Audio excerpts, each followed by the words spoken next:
WOYK. Here he swings and hammers it. Watch this one go. It's a game winner. Revs Baseball on WOYK is brought to you by People's Bank, Wellspan Sports Medicine, Shipley Energy, Maple Donuts, Broadway Transmission, Flying Feet, Dasher Investment Services, York Mitsubishi, Kochman Kunkel Insurance Group, Heritage Lawn and Landscape Care, York Dental Sleep Therapy, Rudders, Pennsylvania Lottery, Neighborhood Family Markets, PSECU, Kona Ice, Smith, Mayer and Little, York County Bar Association, and by Downtown Inc. Swing and a deep drive to right field. Watch this one go. He fires. Game over. Base hit. It's a fair ball. Swing and a miss. He struck him out. He slides. He's in. Revs win it. Now, with the call of today's game, here's the voice of the York Revolution, Darryl Henry. Good evening, everyone, from People's Bank Park here in downtown York. Welcome to Game 2 of the 2017 Freedom Division Series. It's the Revs and the Southern Maryland Blue Crabs here tonight. Another warm one here at People's Bank Park. And the Revs, off a dramatic Game 1 victory, are looking for the 2-0 series lead here tonight. Hi again, everybody. Darryl Henry alongside Matt Present. Welcome to Revs Playoff Baseball, brought to you by Neighborhood Sure Save Markets here on WOYK. And Matt, over the course of just the last few days, we've had two of, quite frankly, the more memorable wins in stadium history, with the clincher on Saturday night and to get Game 1 on a walk-off home run last night. That was a special way to start things off. Two memorable games and two memorable home runs at that. Of course, Chase Simpson, the grand slam in that giant 7-run 7th inning on Saturday night in the clincher. Last night it was Telvin Nash coming up big in the bottom of the 10th inning, a walk-off home run, a 2-run home run. And it wasn't a bad pitch either. He went down and got a slider, and it looked like live that it was off the end of the bat. Wasn't sure if it would have enough to get out, but it did, deep to left center field. Again, just showing you what kind of strength he possesses, and really a huge boost to this team here in the second half. Well, if you weren't with us for Game 1 last night, the Revs, we have the highlights for you. They got off to a good start and forced Gabby Hernandez to throw a boatload of pitches at the outset, scoring early against him. And in the first, after Alonzo Harris had led things off with a single, he was at second base for Ruby Silva. Harris leading from second, the first pitch. Swing and a drive left center field. Vaughn on the run. It carries deep and it's over his head. One hops the wall in left center. Zoe's going to score, and Silva dives in at third. It's a triple. And the Revs, with a first-inning run, have struck first. 1-0 here in Game 1. He blasted that ball. One hop off the LED board in left center. And in the second inning, the Revs loaded the bases with no outs against Hernandez, who got a strikeout, got ahead of Alonzo. Looked like maybe he was turning momentum and had a chance to work out of it, but Alonzo Harris would come up with a big RBI to make it 2-0. Alonzo evening it up, the 2-2. Breaking ball hit high in the air in center. Tejeda will walk back to the bag. Right center. Vaughn under it. Makes the catch. Here comes Tejeda, and the throw will go to short. A sac fly, and Alonzo brings him in. It's 2-0 York. And Jared Mitchell following next. Now ready. They will go. The 3-2. And a ground ball, base hit right field. Witherspoon around to score. Dent goes to third, and Jared Mitchell delivers a 2-out RBI single into right. And the Revs with a 3-0 lead here in the bottom of the second inning. And what a big hit with 2 outs. And that was big early in the game, Matt, to come through there, not let an opportunity slip away. A couple of big at-bats from those two. Yeah, Mitchell especially. That was a really big at-bat. The Revs had bases loaded and nobody out in the second inning. A strikeout, and then the Harris sac fly got 1 run home. But then you really felt like the Revs needed a second run to really get to Gabby. If a pitcher loads the bases with no outs and gets out of it, allowing just 1 run, it's almost a win for the defense there. So Mitchell coming through was big. The Revs really got to Gabby in the early going. He threw 56 pitches in the first couple innings. So even though we did settle down after that, the Revs forced him out of the game earlier than expected because of how much he had to labor early on. It's good they got to him early because they did not get to him after that second inning. Jay Goss on the flip side, though, was outstanding. 6 innings, 1 run, only 2 hits. Van Meter a dominant 7th inning then. And it looked like Gomez was about to do the same in the 8th, but with 2 outs, an obliterated bat infield single. He shattered the bat of Lozada, but he got a base hit on it. Nate Sampson up next, and 2 really close pitches that looked good that he didn't get. Ended up in a walk to keep the inning alive, and L.J. Hose would tie things up for Southern Maryland. 0-1, slider, line drive, base hit left center, and going all the way to the fence, and this is going to tie the game.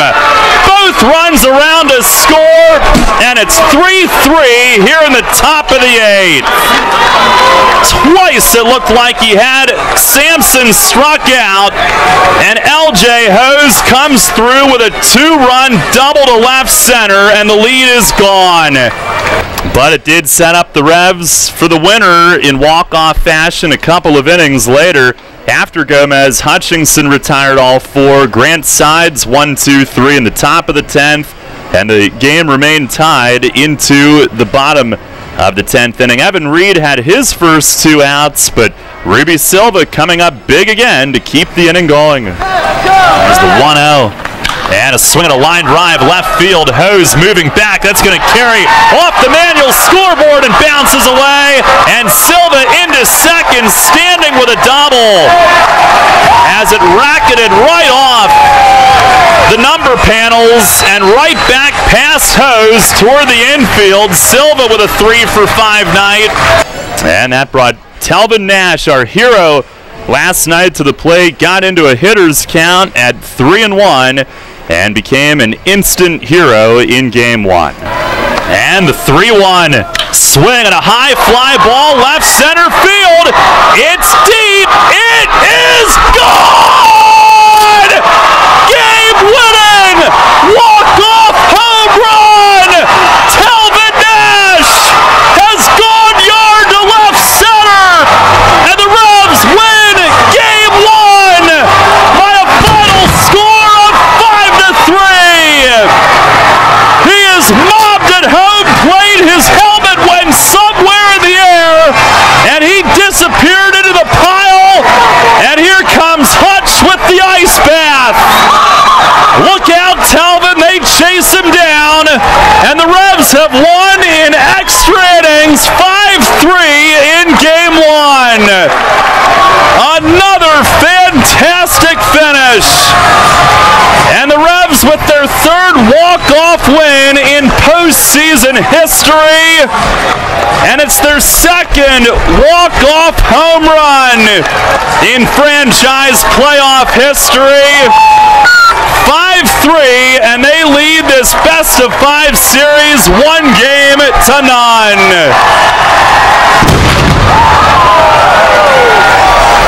That was absolutely thrilling. So the Revs tonight trying to make it a 2-0 series lead. And in Game 2, it'll be Victor Mateo making the start for York. Went 6-9 with a 4.38 ERA this year. Daryl Thompson for Southern Maryland this season, 9-7 with an ERA of 3.87. Coming up on our pregame, Matt and I will delve a little bit deeper into this Game 2 matchup. We'll hear from Mace coming up here shortly as well.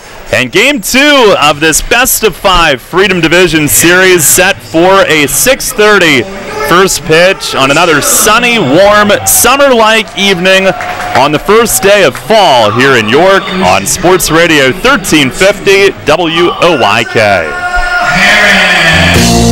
You'll always hit it out of the park with great Best Yet products from your neighborhood Sure Save stores. Like party platters with $18.93 deli items. Team up Best Yet hot dogs with Best Yet kettle cooked chips. And get Best Yet 12 packs of soda and Best Yet Rising Crust pizzas at Sobel's Markets in Shrewsbury, Stewartstown, Whiteford, and East York. And at Nell's Market Fresh Foods in Spry. Experience the outdoors like never before with gear and equipment from Relic. We have everything you need for hunting and fishing, items for motorcycle enthusiasts, as well as collector's items, perfect for bars and man caves. Relic is Southern York's only consignment shop that is catered toward men.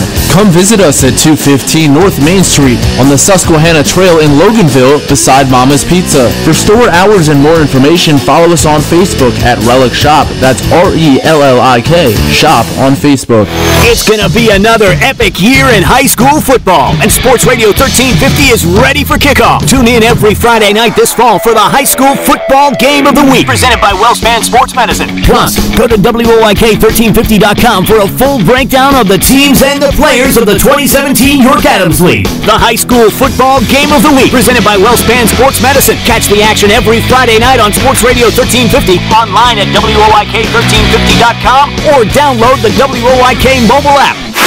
The revolution plays here. Play ball! The new Sports Radio 1350.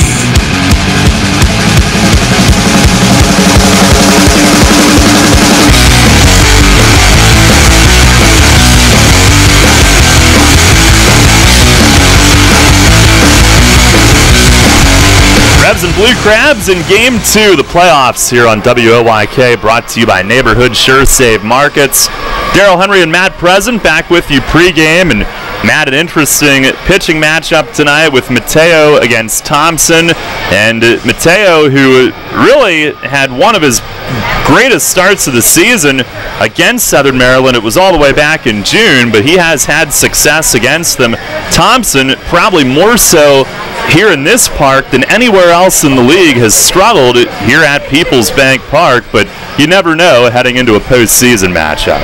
You don't, but it's really amazing that Thompson comes in with a 3.87 ERA, but against the Revs, it's 8.71. I mean, his success against the Revs, I guess you could say lack thereof, it has been really noticeable. You don't often find a pitcher with such success against the rest of the league and struggle so much against a singular team, but that's really been the case for Thompson, and his last start came here against the Revs. It was on September 12th. He took the loss here in York.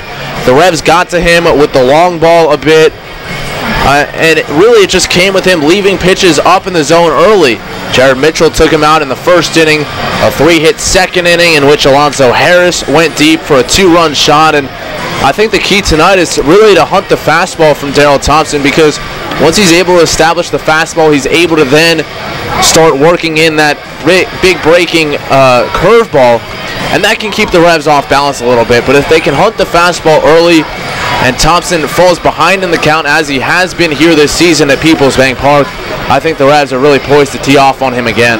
Yeah, his last 2 starts here, going back to June 21st, he had a game here where he went 2 innings, giving up 9 runs on 9 hits, a game the Revs won 15-9. And then his last start here, as you mentioned, 9 days ago, 5 2/3, he gave up 5 on 9 hits in a 6-1 loss. So those last 2 here, he's gone 7 2/3 innings, giving up 14 runs on 18 hits. Of course, before that last start here on September 12th, his previous 6 starts, he'd allowed 3 runs or fewer over the course of each of those 6, and has been one of the best pitchers in the league here this season.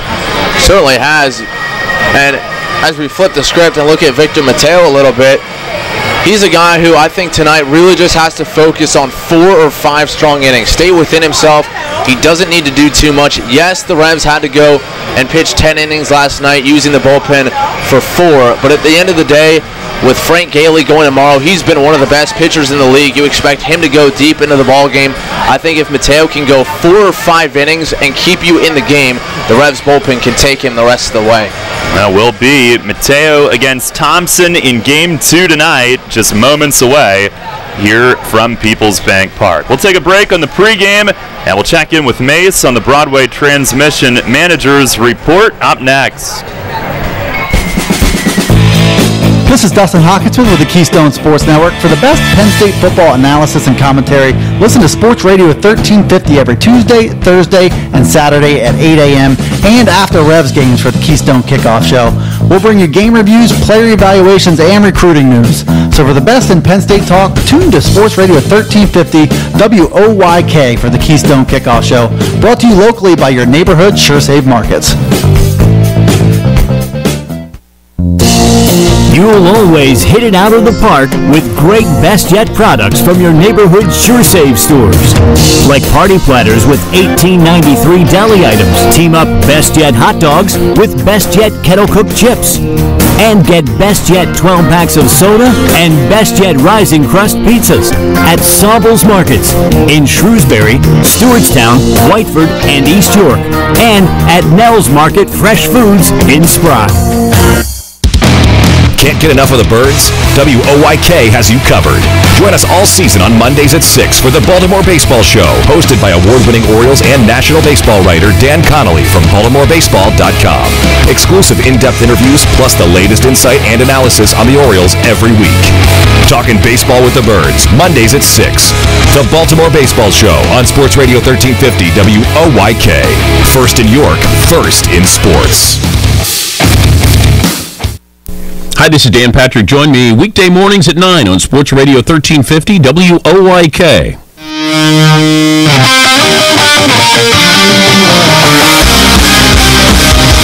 Fans, it's time to go inside the clubhouse for the latest on your York Revolution and tonight's matchup. It's time for the Broadway Transmission Managers Report.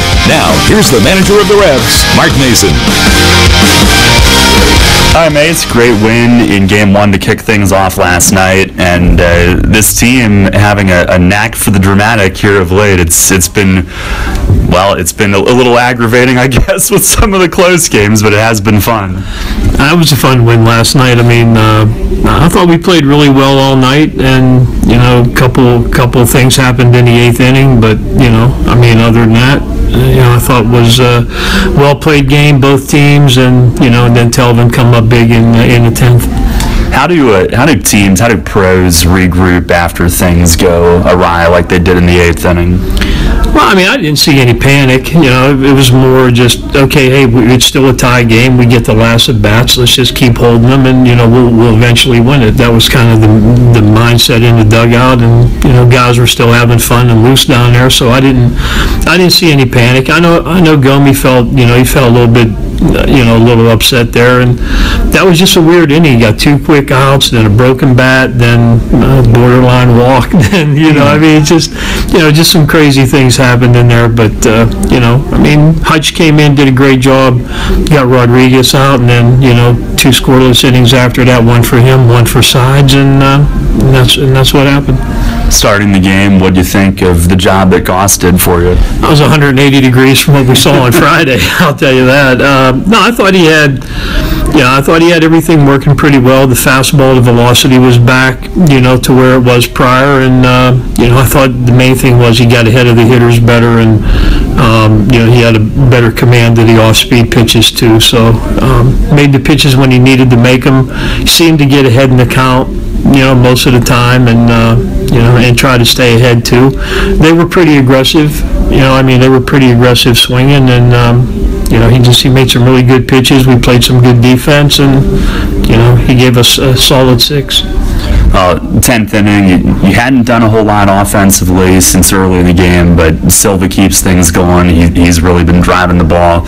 And then what Nash did, and what did you see with the way that Silva did what he did, and then obviously Nash getting into a hitter's count, getting a pitch that he liked, and depositing it?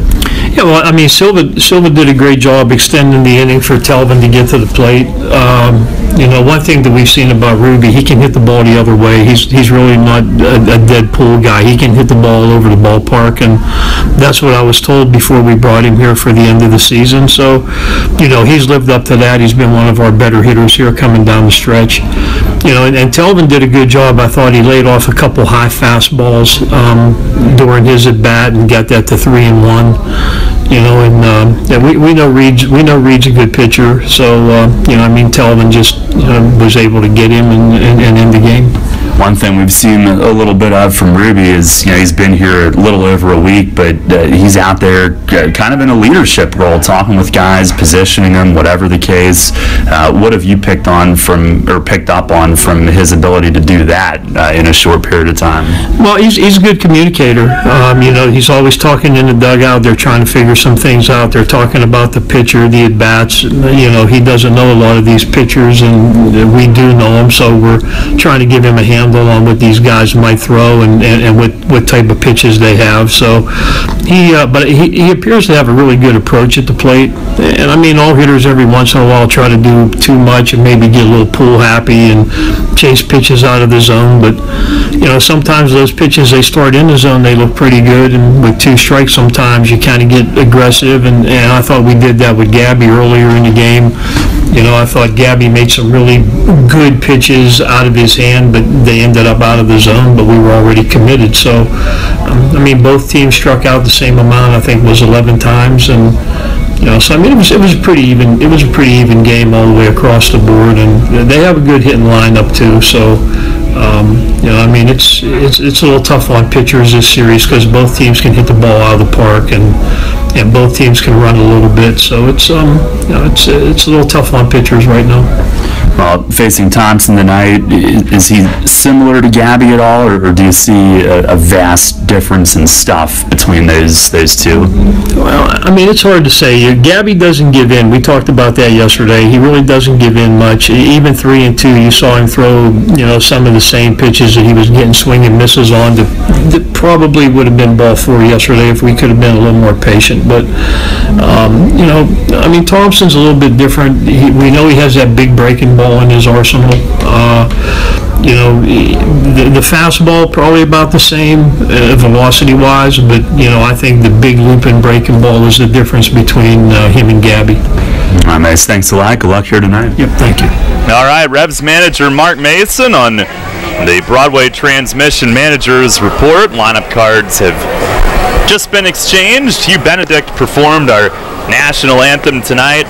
And the starting lineup's brought to you by Flying Feet. For Southern Maryland, Jose Lozada at third base leads off. Nate Sampson, the second baseman, will bat second. LJ Hose in left field is hitting third. Michael Snyder, the DH, will bat cleanup. Devin Rodriguez at first base hits fifth.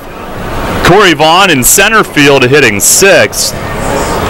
And then Edwin Garcia, the shortstop, bats seventh. Luis Allen will catch and hit eighth. And Zach Cohn in right field bats ninth. Again, Lozada, Sampson, Hose, Snyder, Rodriguez, Vaughn, Garcia, Allen, and Cohn, with Daryl Thompson on the mound for Southern Maryland. That lineup facing Victor Mateo, who is ready to go here tonight and coming off a regular season that saw him go 6-9 with a 4.38 ERA, 26 starts, 141 and 2/3 innings, 167 hits, opponents 298, 46 walks, 62 strikeouts. Against Southern Maryland, 1-1 with a 4.24 ERA and 3 starts against the Blue Crabs. But throw all of that out. Game 2 ready to go. Right now, our Dasher Investment Services first pitch tonight is up and away, and we are underway. It is a 6:33 start time for Game 2. 87 degrees and sunny tonight, the 1-0, and that missed a little bit high. Lozada in Game 1, 1 for 4, had the infield hit that started off the 2-out 8th inning rally and scored. Here's the 2-0 and a fastball just a smidge high again. Our plate ump tonight is Jorge Terran. He's got the balls and strikes. First base umpire Derek Moshe, Richard Katz at second, and David Speranza at third. Pitch is a called strike. Lozada was about to toss the bat away, and Mateo got it belt high, his first strike of the night. Revs in the black unis again. Southern Maryland, the baby blue tops with the gray hats. And Mateo trying to come back, and a swing and a foul back over the roof on that fastball, and he'll run it full.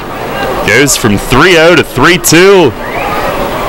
Lozada hit .298 during the season, .378 in September to finish the year. Against the Revs, batted .333. He was a tough out. Mateo from the stretch. Payoff pitch and a swing and a well-hit ball deep down the line in right field. It stays fair and it bangs off the bricks of the clubhouse. And Southern Maryland has a 1-0 lead, one batter into the night. A leadoff home run. Lozada cranks it inside the foul pole in right. Really didn't hook. And he hit one against the Revs to lead off a game in the regular season here back on June 22nd, and he does it here 1 day shy of 3 months later, here to begin postseason game number 2. Here's Nate Sampson, and Mateo missing inside, ball 1. What a start for Southern Maryland. Lozada, who hit 5 home runs during the season. 1-0, and a high fly left field. Alonzo Harris reading this. He'll trot into shallow left center and makes a nonchalant grab for the first out. Revs defense behind Mateo. It's Harrison left, Witherspoon in center, Mitchell in right. In the infield, Simpson at third, Dent at short, Silva at second, Nash at first, and Tejeda behind the plate. The home run giving Southern Maryland their first lead of the series. Mateo's last start coming against Lancaster Saturday night. Here's LJ Hose. He takes a fastball strike. And Vic in that game retired the first 7, but in the 3rd, 4th, and 5th ran into some trouble. Pitch is fouled back upstairs, and it's 0-2 quickly. And to go back to the Lozada at bat real quick, Darryl. Last night, Goss fell behind Lozada to lead off the game, battled all the way back, and got him reaching out to left field for a flyout. Pitch here is in the dirt outside, 1-2. Mateo fell behind, came back 3-1, had a pitch middle in, and that one Lozada turned on. On a 1-2, and in the dirt outside, Tejeda dropping down on it. Mateo in his last start, 4 2/3, 6 runs, 5 earned. It's against Lancaster Saturday. The one before that, just 1 unearned run on 2 hits in 5 innings against Long Island. He deals and misses down and away, 3-2. His last win was August 21st. 2 losses, 3 no decisions since, but the Revs won the game in all 3 of those no decisions. Another 3-2, and he tried to check, appeal to first, didn't go, and the Revs dugout furious. On a ball low, Derek Moshe said no swing, and that bat looked like it crossed, but Hose is credited with a 1-out walk. And he was the one who took advantage in the 8th inning last night of the strikeout that Gomez didn't get. He had the 2-run double that tied it. Dugout not pleased. Hose on at first. He had 6 stolen bases this year in 67 games. Here's Michael Snyder, who homered in the opener. And Mateo the pitch, and it misses down and away. 3 for 4 last night. Snyder had 3 of their 5 hits. Home run for the only run off Goss, which came in the 4th inning. Coming off a regular season that saw him hit .280, 25 homers, 1 off the league lead. 4 of those against York. A 1-0, and he grounds it left side. That'll split the hole, a base hit. And it's 1st and 2nd. So Hose perhaps should have been struck out, and it's now 2 on with still only 1 out, and Mateo trying to work his way through some early trouble. Devin Rodriguez to the plate next. Rodriguez 0 for 4 last night, but In 77 regular season games, he hit .364, .424 with men in scoring position. He also batted .478 against York. Revs set up to turn 2 again. And Mateo will look back, and the pitch, it's a little low. Mateo last faced Southern Maryland all the way back on June 19th. 5 innings, 6 runs. The 2 starts before that was a no decision. The previous 2 starts, both in Waldorf, gave up just 1 run in each. He fires and misses down and in. And behind now 2-0. His first 2 starts against them combined for 2 runs in 12 innings, including a 2-1 win June 8th. He struck out 10. Pitch is lined to left center, slicing toward the gap. Oh, man! Alonzo Harris steals one from him. And he makes another unbelievable catch in the outfield. Alonzo Harris saves at least 1 run and goes flying parallel to the ground and steals a hit from Rodriguez for the 2nd out. Just incredible. He's done it all year.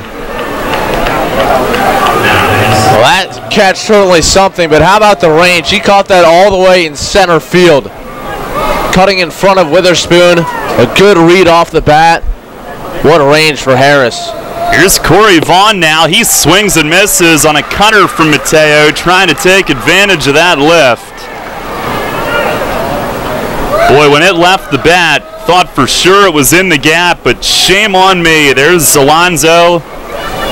Here's the 0-1. And it misses in the dirt outside.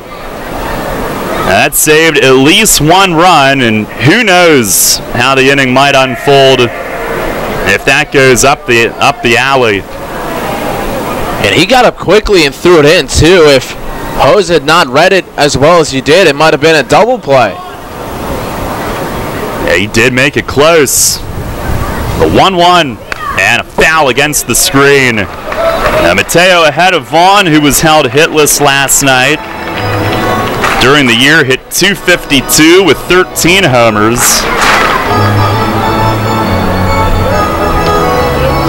A little bit of sun reflecting off right center and the batter's eye in center. And the tents in right. Pitch.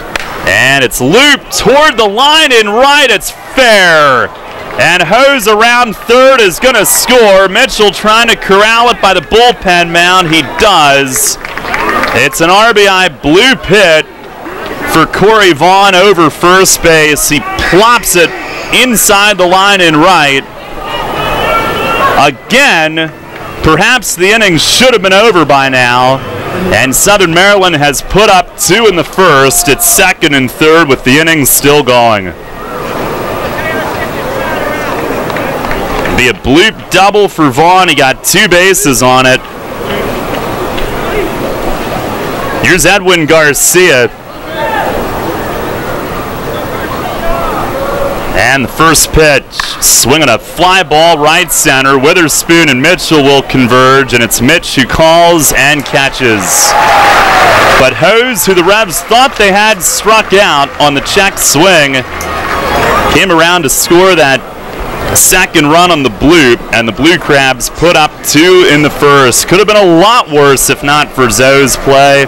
2 runs, 3 hits, 2 left. We played a half inning. It's the Blue Crabs 2, the Revs coming up. You hear a lot about CPAP masks these days, but here's something you don't hear much about. Over half of the people who wear a CPAP mask for sleep stop wearing it within a year. How's that working for you? Dr. Gordon Bell would like you to hear this. York Dental Sleep Therapy has dental options that can help many of those people. If you or someone you live with is struggling with sleep apnea, visit yorksleep.com and see how Dr. Gordon Bell can help return your home to peaceful nights of deep, restful sleep. If you're groggy during the workday, if you wake up feeling exhausted, if you would like to get your nighttime sleep patterns back to a healthy state, get a confirmation information from your doctor, then meet with Dr. Bell at his office on West Market Street in Hallam. He'll evaluate your symptoms and discuss which treatments would best suit your situation. Dr. Bell can restore restful sleep and get you feeling better day and night. York Dental Sleep Therapy. Call 316-1299 or visit yorksleep.com to learn more. Are you one of the many people that has a 401k that is eligible to roll over, but you just haven't done it yet? Maybe you're not sure where is the best place to put it. I'm Tom Dasher of Tom Dasher Investment Services. I specialize in helping you getting your 401k and IRA money parked in the best place for you. So if you haven't rolled your 401k yet, or if you're not satisfied with your IRA, call me for a consultation at 487-2096. That's 487-2096.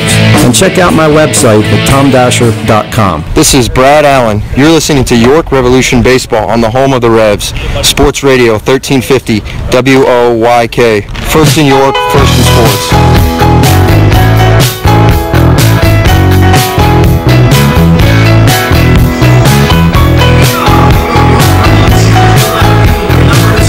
Now the Revs in an early hole tonight. Southern Maryland putting up 2 in the first. Alonzo Harris will get things started. Set the Revs lineup for you against Daryl Thompson. Lineup brought to you by Flying Feet. It's Harris in left field leading off. Jared Mitchell in right will hit second. Ruby Silva at second hits third. Here is the first pitch, and Harris attacks it and fouls it back off the net. The middle three, Talvin Nash at first, Michael Burgess DHing, Isaiah Tejeda catching.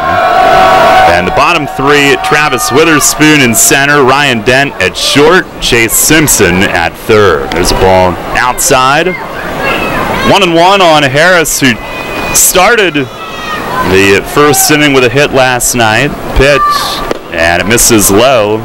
Scored in the first. Then a sac fly in the second as the Revs build a 3-0 lead early on, but a little bit different start tonight. The pitch, it's down and away. Was that an eagle that just flew over the... I only saw him at the end. I know there's one that seems to have a perch nearby. That could be a good omen. The 3-1. And a called strike. Outer half. So Thompson worked into a full count by the first hitter he faces. MVP candidate Alonzo Harris. There's the wind and the 3-2. And a swing and a foul back upstairs. Oh, jeez. Ended up bouncing right past the folks in front of our booth, and the gentleman in front of us lost his chips. Get that man some chips. Another 3-2, and a tapper off the plate. This will skip foul by the playoff logo on the third base side.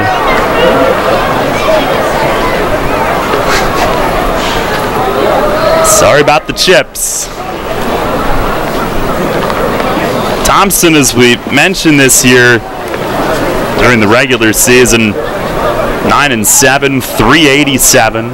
He deals. And a swing and a pop-up. Right side of the infield. Rodriguez in toward the mound from first, and he's got it. And Thompson starts his night with a pop-up. He made 26 appearances, 25 starts, a relief outing over the weekend just to get some work before the playoffs. 158 and a third innings, 153 hits. Opponents just 252, and the strikeout to walk numbers, my goodness, 135 strikeouts, only 27 walks in 26 outings. Here's Jared Mitchell. First pitch is grounded to shortstop and right at Garcia. He'll sling it across to first for out number 2. He gets Mitchell on one pitch. Thompson finished the year 7th in the league in ERA, 3rd in strikeouts, 4th in innings. In the first half, he and Gabby Hernandez pretty much neck and neck, right at the top of the league in individual ERA and all of that, but Hernandez had the better second half, and some of that might have been Thompson's starts against York. Here's Ruby Silva. He takes a fastball strike. Silva, a big night in front of Nash last night. 3 for 5, homer short of the cycle. Here's the 0-1. And he swings, lines it toward right center. That'll hook away from the center fielder Vaughn, and it lands in front of him for a base hit. Revs have their first base runner of the night. And Ruby Silva is now 4 for 6 in this postseason series. That'll get last night's hero to the plate. So for the Revolution, your first baseman, number 23, Talvin Nash. Now, it wasn't just the home run last night. Nash had hits each of his last 3 trips to the plate. 3 for 5, and he joined Bryant Nelson as the only Revs hitters ever to hit a walk-off homer in postseason play. First pitch, he swings, nubs one toward first. It spins away from Rodriguez, but he gloves it. The first baseman in on the grass and flips to the pitcher covering. That one had some crazy spin on it, and the Revs down scoreless in the first. A 2-out single is all. And we'll go to the second with Southern Maryland leading Game 2, 2-0 at the end of 1. Sports injury? Walk into WellSpan Urgent Orthopedics for immediate care. No appointment is ever needed. Our orthopedic and sports medicine specialists are here to treat you. Visit wellspan.org/urgent orthopedics today for hours at our York and Hanover locations. The York County Economic Alliance is York County's primary business resource, representing over 1,100 member businesses and 50,000 employees in York County. The YCEA serves to lead economic growth, connect local businesses, and to create a prosperous York County. This month, the YCEA celebrates the anniversaries of these members: Gladfelder, Anstat Communications, RG Group, RKL, Buchard Horn Incorporated. The York County Economic Alliance. Together we prosper. Visit YCEA-PA.org. As any baseball fan will tell you, there's nothing quite like spring training. Join Kraus Travel for spring training with the Baltimore Orioles. Follow the Birds south to Florida March 18th through the 23rd and catch 6 spring training games. Kraus Travel's spring training package includes round-trip travel from York, 5 nights in historic downtown Bradenton, daily breakfast, transportation to and from each game, and more. Reserve your spot in the lineup now. Call Kraus Travel today at 244-6410 or email info@kraustravel.com. At the York County Solid Waste Authority, we urge residents to properly dispose of household medications. That's why we put secure medication drop boxes in 16 police departments. Drop old meds off for free. Learn more at www.ycswa.com. Garbage is power. Well, quickly ready to go here to begin the second inning, and Mateo's first pitch is popped in the air in shallow left, and Alonzo Harris makes the grab. Luis Allen out on 1 pitch to begin the second inning. 2-0 Southern Maryland leading it here early on. 2 runs on 3 hits in the first. But a 1 pitch out for Mateo after throwing 24 pitches in the first tonight. Here is Zach Cohn, and the pitch is in for a strike. Cohn last night, 3 at-bats, 3 strikeouts. And to get a lefty up off sides in the 10th, they pinch hit for him. There's a ball in the dirt missing. Grant Sides got the win. Mateo fires and skipped that one in as well. One of his best starts of the year, we mentioned, at Southern Maryland, June 8th. 7 innings, 1 run. It was 10 strikeouts and no walks. But again, has not faced them since June. He deals, and a ground ball nubbed towards short, dent to his left. He gobbles it up, makes the throw on to first. Cohn hit it weakly off the end of the bat, and 2 up, 2 down quickly for Mateo here in the second. A nice play there by Ryan Dent, ranging to his left. Really quick transfer there from the glove to the throwing hand, and as he always does, throwing not in the traditional set over the top form, but kind of on the run a little bit, moving, but that transfer really quick, and Cohn, a guy who can certainly scoot down the line. Now Lozada, who led off the game with a home run, cranked it down the line and right. First pitch is in for a strike. Had a leadoff home run as a right-hand hitter here in a game in June out over the arch nemesis. Pitch is a little bit low. Good crowd here tonight on a Thursday. Pretty full except for the end, couple of sections on either side. And the next one, a backdoor cutter. That scratched the outside corner, 1-2. And again, only a couple of days to get tickets sold for this one. The pitch and a ground ball off Mateo. Kick save, picks it up, throws to first and got him. He was favoring the foot a little bit as he picked it up, but he'll jog off the field. And somewhere around his shin or just above the foot, that grounder got him, but he hops off the mound toward first and makes the play. So we'll keep an eye on him in the dugout. It's a 9-pitch inning as he sets down the side in order. Bottom of the second, still 2-0 Southern Maryland. Your feet up on the edge of the starting block, shake out your arms, and then you push off the block in one fluid motion, fully extending your body and cutting into the water with nothing on your mind but the mechanics. You're a swimmer, and whether it's practice time in the pool or crunch time at a meet, Flying Feet is with you every stroke of the way. Flying Feet. Flying Feet Sports Shoes is a swimmer's paradise. Get suits by Dolphin, Speedo, Nike, Arena, and Tier. Pick up practice gear, team gear, and training equipment like fins, snorkels, and kickboards. The Flying Feet team has high-tech competitive suits, customizable caps, goggles, and even goggle repair items. Shower down with swimmer shampoo and body wash, plus suit wash to limit the wear and tear of chlorine. Time to dive into the pool? Then it's time for Flying Feet. We're more than sports shoes. Flying Feet. 1511 Mount Rose Avenue, York, just off exit 18 of I-83, next to Battery Warehouse. Planting a tree, putting in a mailbox, whatever your project, Columbia Gas of Pennsylvania reminds you to be safe and call 811 before you dig and know what's below. Safe digging is no accident. Call 811 at least 3 business days before you start your digging project, and your utility companies will come out to mark any underground lines near your work area. Calling 811 is free for Pennsylvania homeowners, and it's the law. For more information, visit ColumbiaGasPA.com.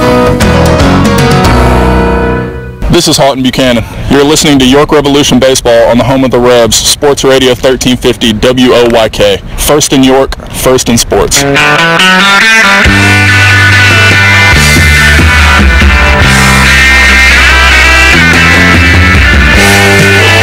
Michael Burgess leading off here in the bottom of the second and takes high on Daryl Thompson's first pitch of the inning.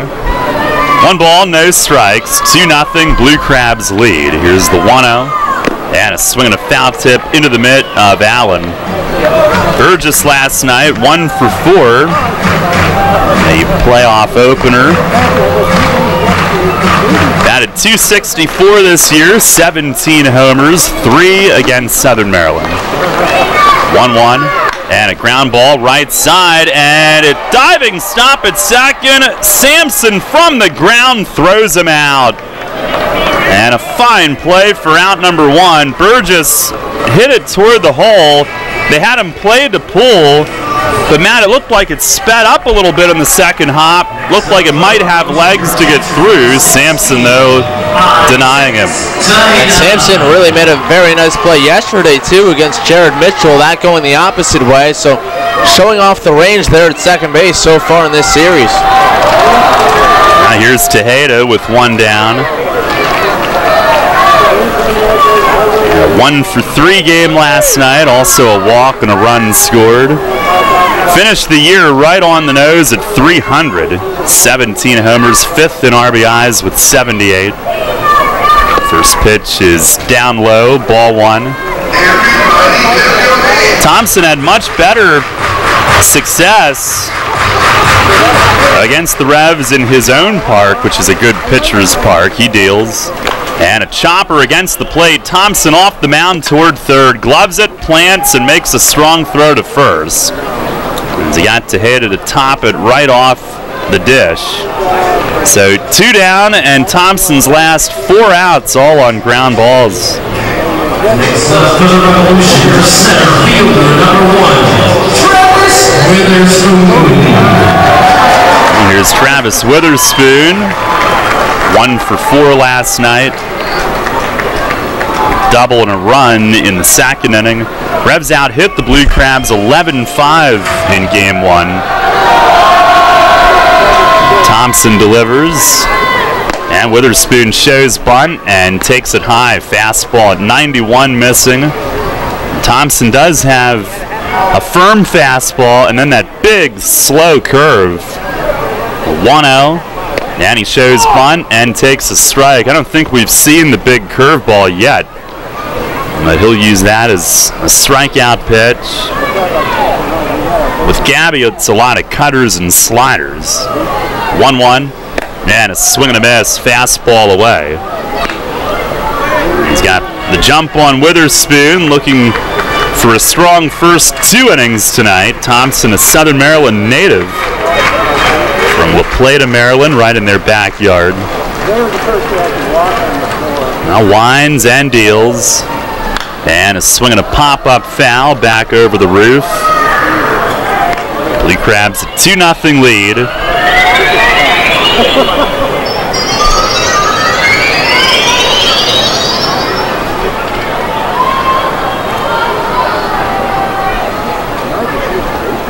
A wind, the pitch, and a swing and a liner, shallow right, and in front of Cone, who overruns it, and it skips behind him. Witherspoon flies around second, and on his way to third, sliding in as the throw comes into second base. It's a single and an error in right, and the Revs with Witherspoon at third base looking to get on the board. The inside out of it, a sinking liner, and Cone a little over-aggressive, misplayed it as it in-between hopped right past him. Well, like you said, it was hit sharply and sinking, and it's a do-or-die play out there from Cone, and once he committed to it, all he could do was continue in on it. Really did a decent job trying to keep his body in front of the ball. I think he got a piece of it, but it kicked off of his arm and got by him, and with Witherspoon's speed, he was into third easily. Here's Dent. First pitch fastball is a called strike, down in the zone. Dent 0 for 3 last night. Did have a hit by pitch to get on base early in the game, which helped lead to a 2-run inning. 0-1. And a breaking ball, lined and caught it short. Didn't have enough to get over Garcia. And Dent with a hooking line drive. Garcia up the ladder, makes a leaping grab to leave Witherspoon at third. Now a 2-out threat, a single and error, but Witherspoon stranded 90 feet away. We go to the third. Southern Maryland still on top, 2-0.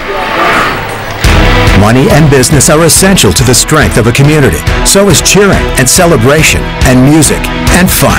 That's why York Revolution games, concerts, youth sports, special events, and more happen at a place called People's Bank Park. People's Bank has been serving York County for more than 150 years. Always cheering, always celebrating, always committed to the things that make York County great. And to you having a great time at People's Bank Park. People's Bank, member FDIC, equal housing lender. It's going to be another epic year in high school football, and Sports Radio 1350 is ready for kickoff. Tune in every Friday night this fall for the high school football game of the week, presented by WellSpan Sports Medicine. Plus, go to WOYK1350.com for a full breakdown of the teams and the players of the 2017 York Adams League. The high school football game of the week, presented by WellSpan Sports Medicine. Catch the action every Friday night on Sports Radio 1350, online at WOYK1350.com, or download the WOYK mobile app. Hear that?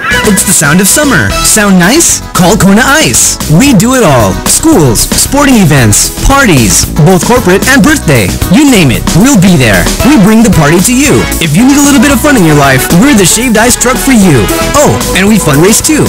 This summer, cool down with Kona Ice. Give us a call at 1-800-KONA-ICE or visit us online at www.kona-ice.com. Kona Ice. Flavor our world. This is Jay Gauls. You're listening to York Revolution Baseball on the home of the Revs, Sport Radio 1350, WOYK. First in York, first in sports.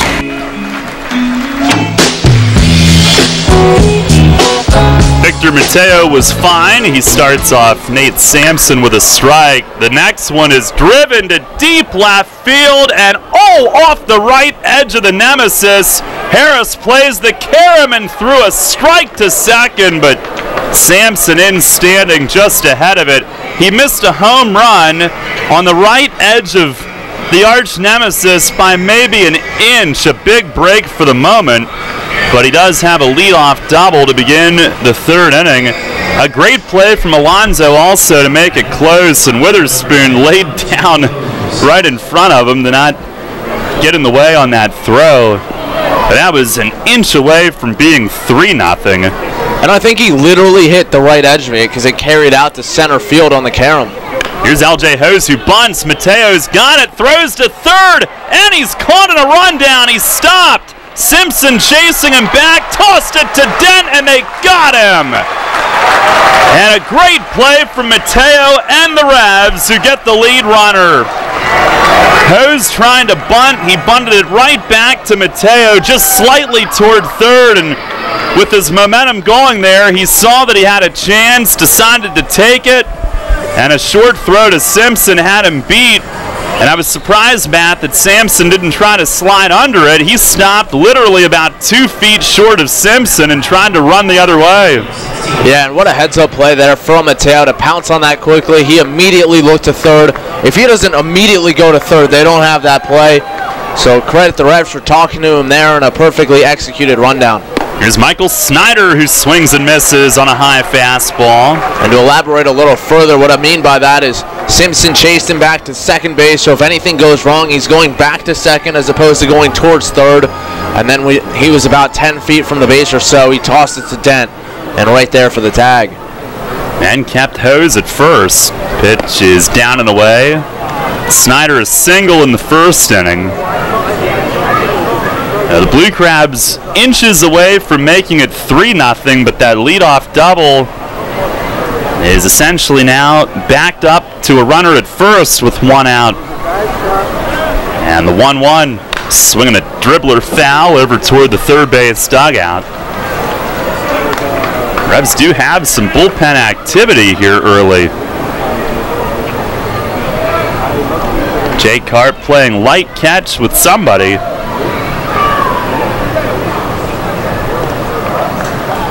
Blue Crabs have their fourth hit, 3 for extra bases.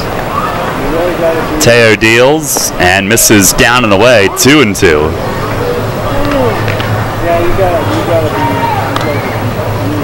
In postseason play, if you feel the need to do so, you can go to the bullpen a bit earlier and maybe get away with it. You don't want guys going 3 straight days or whatever during the regular season. It'll catch up to you. But now, pitch is bounced foul and off the hand of James Frisbee, who with a guy like Snyder batting is awfully close to home plate from that third base coach's box. He's not exactly in the box. A lot of guys with a hitter like Snyder up would be outside the box at the far end, but he's trying to get a better angle for Hose should he approach. Pitch is swung on and missed. A cutter down and away. Mateo strikes out Snyder for out number 2. First strikeout of the night for him.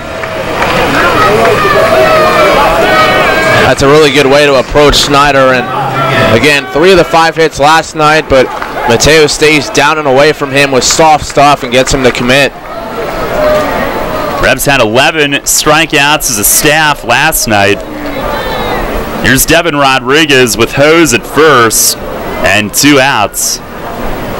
First pitch is down low. It's Michael Click who's up in the Revs bullpen. So if they did make a move, it looks like they would try to get an inning or 2 out of several and try to piece it together to keep it close. Pitch is just down and away, and Mateo jumps and spins off the front of the mound thinking he had it. He's trying to stay around, though, for a while here tonight, and still just light catch playing down in that bullpen. A pretty sunset here, kind of an orangish tint. The 2-0, and a rip off the glove of Nash. Silva cuts it off. Nash gets back and drops the throw. And Hose will break for third, and they're at the corners. A wild play. Nash dove to the backhand, got some glove on it, and it deflected to Silva, who had a chance. He cut it off going way to his left, and Rodriguez looked banged up, and their trainer Mitch Rosenthal took a few steps out, but he's good. Silva got there way to his left, spun and threw, but Nash, who had to get himself up, get back to the bag, find the bag, and Matt, he might have looked down to see where first was, then had to look up to find the throw, and that might be what had it go off his glove. Yeah, he certainly had a lot to worry about, and Silva, who was back on the outfield grass, didn't have a lot of time to get rid of the ball, had to make a pretty firm throw. So it was not an easy throw to handle for Nash, but again, it's not like Silva really had time to lob it over there with Rodriguez hustling down the line. Now Fletch will spend an early visit. And it's first and third for Corey Vaughn, who blooped a run home on a first inning double. Mateo trying to keep this deficit at 2-0.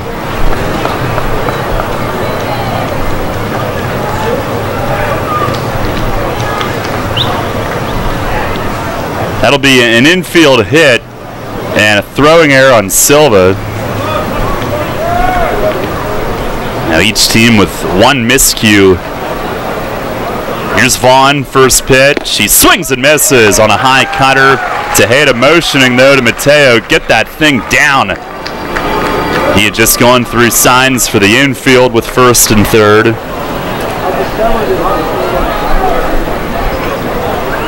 Again, Vaughn, the RBI bloop double in the first. Here's the 0-1, and in the dirt, Tejeda drops down on it.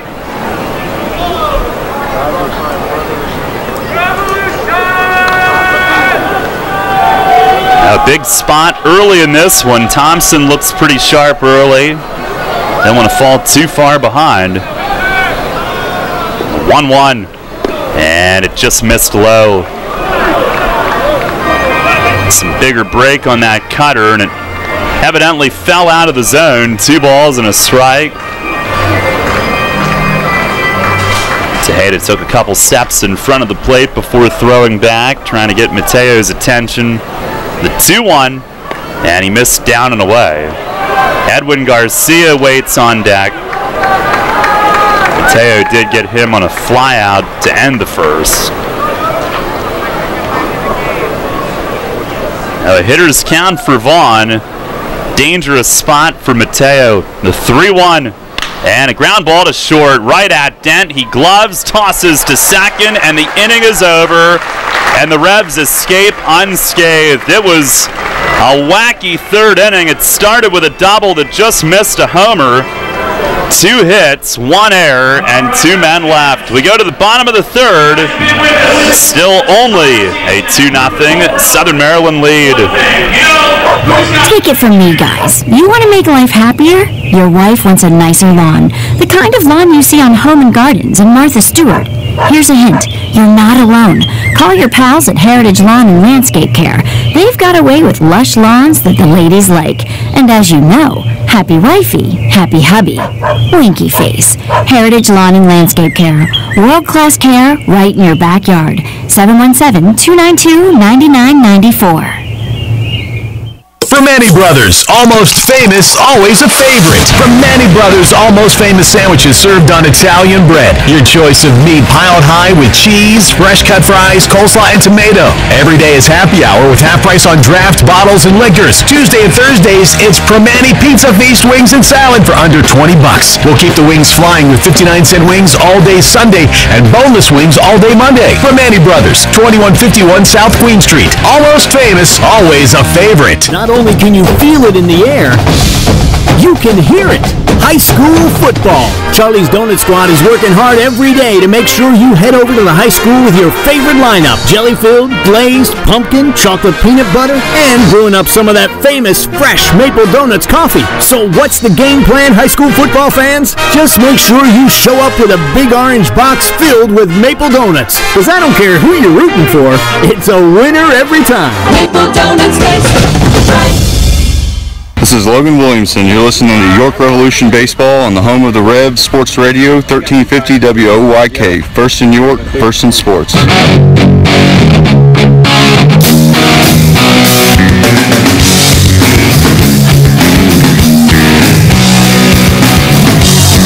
Bottom of the third, 2-0 Southern Maryland. Postseason on WOYK, brought to you by Neighborhood Sure Save Markets. Chase Simpson will lead things off with Harrison Mitchell to follow. Revs with 2 hits off Thompson, both 2-out singles. First pitch of the inning is across for a strike. Simpson 0 for 4 last night. Revs did get Witherspoon to third on the single and the air last inning, but stranded there. Here's the 0-1, and a fastball misses high. Last time that the Revs started a postseason series 2-0 was 2011 in the division series against Lancaster. 1-1, and a swing and a miss. Fastball away, a foul tip into the mitt. Last night with the win, they improved to 5-4 all-time in Game 1, but of the previous 4 Game 1 wins, only twice have they gone to 2-0. Here's a line drive, and that's going to be a base hit into right center. Simpson leads off with a single. Revs with their first leadoff runner of the night. He went out and got it. And behind in the count, 1-2, opens the third with a hit. It looked like an off-speed delivery there from Thompson, and Simpson able to keep the hands back on it. Weight might have gone a little early, but able to keep the barrel through the zone and line it into right center field. Now we go to the top of the order, and Alonzo Harris trailing 2-0. Harris a pop-up his first time. And a pitch from Thompson, a swing and a liner yanked foul into the seats and left. It hit a railing or a seat back right in front of a guy. It was near the top of that end section. No balls, 1 strike.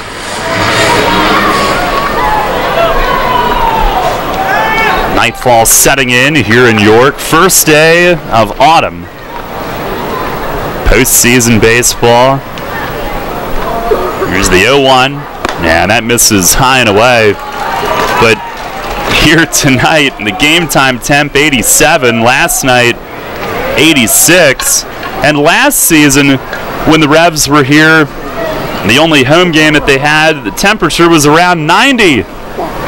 1-1, and a curveball dribbled foul over by the third base dugout. Is that the first curve we've seen from Thompson tonight? He's been saving it. Yeah, we certainly haven't seen many. Same thing last game too. He struggled in the early going, but once he got that curveball mixed in the third, fourth, and fifth, he really settled down. 1-2. Swing and a miss. Got him with a high fastball. The bat slipped out of his hand on the finish. Thompson with his first strikeout of the night. mentioned he ranked 3rd in the league in that department this season, and the guy that the Revs faced last night, Gabby Hernandez, was the league leader. Here's Jared Mitchell, who grounded out to short his first time. Revs down 2-0 here in the bottom of the 3rd. 1 on, 1 out. Thompson sets and deals, and a swing and a miss. High fastball, Mitchell let it fly. Last night, Mace thought one of the reasons that they didn't build on the early lead was that they did extend the zone at times.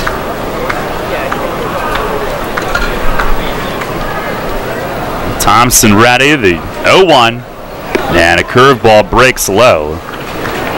Mitchell both times tonight has gone after Thompson's first pitch. The ground out in the first inning came on 1 pitch. Thompson, 31-year-old righty, 6 feet, 185.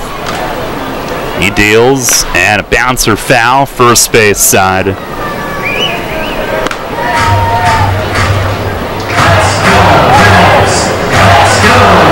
Southern Maryland's all-time leader in innings, 2nd in strikeouts behind Gabby. Tied for their all-time lead in wins with Gabby. They each have 40 through the end of the season. How about that? Thompson ready. And deals. And missed outside a fastball. One of the reasons for Southern Maryland's success, they have kept the rotation together way better than most teams do in this league. Thompson, Hernandez have been there for years, Grenning. They added in Drew Hayes this year. All righties built well for their ballpark. 2-2. And a drive, left center field, hit pretty well. Vaughn heading after it, and he'll get there as he steps toward the front edge of the warning track. And had to turn on the speed a bit, but runs it down. A deep drive in left center for Mitchell, but tracked down for the 2nd out. Looked like Mitchell just got that one off the end of the bat. I like what he's been doing of late, trying to go the opposite way. Seeing the ball deep in the zone, working the count a lot better here in the 2nd half. Mentioned last night, he finished the regular season reaching base in 56 of his final 60 games played. Here is Ruby Silva with 2 down. Revs trail 2-0 in the 3rd. First pitch is swung on and blistered to center, a base hit. Jumps on the first one and smokes a single right back up the middle. He hit that ball so hard it looked like it might have even had a little knuckle to it. And the Revs with their 4th base hit, 1st and 2nd for Talbot Nash. Silva now 5 for 7 here in this series. He makes it look so easy too. All fields, all types of hits, singles, doubles, triples, homers. Here's Nash, who grounded out in the 1st. And I think what he does really well is keep that bat in the zone a long time. Really gives him that tremendous plate coverage. Thompson ready. They set up way in on Nash. First pitch. He swings, hits one high and deep in left. Hose moving back at the track. It's gone! Talbot Nash goes yard again. A towering 3-run shot. To the right of the arch nemesis, Hose ran out of room, and the Revs lead it 3-2 here in the bottom of the 3rd. What a start to his postseason, and once again it was Silva keeping the inning alive for him. Well, you mentioned the setup in. The pitch was not in. It was right over the heart of the plate and right in Nash's wheelhouse. Now Nash has broken the ice for the Revs early in this one. And a little different feel for the home team as this 3rd inning winds down, but not before Michael Burgess digs in. First pitch is way upstairs. Telvin Nash, 16 in 48 games in the regular season. 2 in as many postseason games thus far. The 1-0, and that misses high. 2-0 on Burgess. When Nash hit it, it looked like it was headed for the big wall, but Hose kept moving back toward the playground entrance, banged against the Hatfield sign, and ran out of room. Here's a fastball low, 3-0. And boy, did this place erupt. A great Thursday crowd for Game 2. And Doug down there in the dugout, the on-field host tonight, he's got him going. And they play Burgess to pull. Here's the 3-0, and he takes a fastball strike.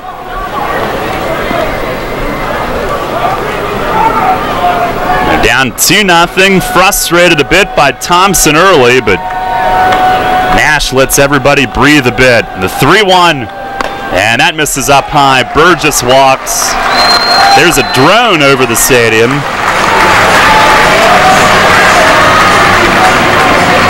And the inning continues for Tejeda.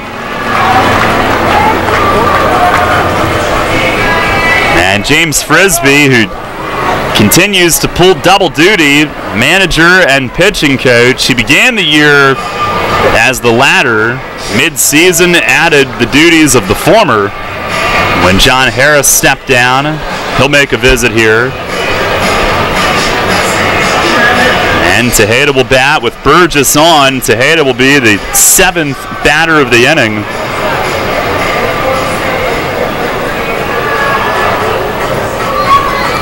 Now, what a big swing a moment ago. Like you mentioned, they wanted that ball way in. It was dead over the middle, and one of Nash's classic towering moonshot majestic blasts. 3-2 York. And here's Tejeda, who grounded back to the pitcher his first time. First pitch, he swings, foul tips one off, I believe, the plate on Tehran. No balls and a strike. Now 3 runs, 5 hits, 1 error for York. 2, 5, and 1 for Southern Maryland.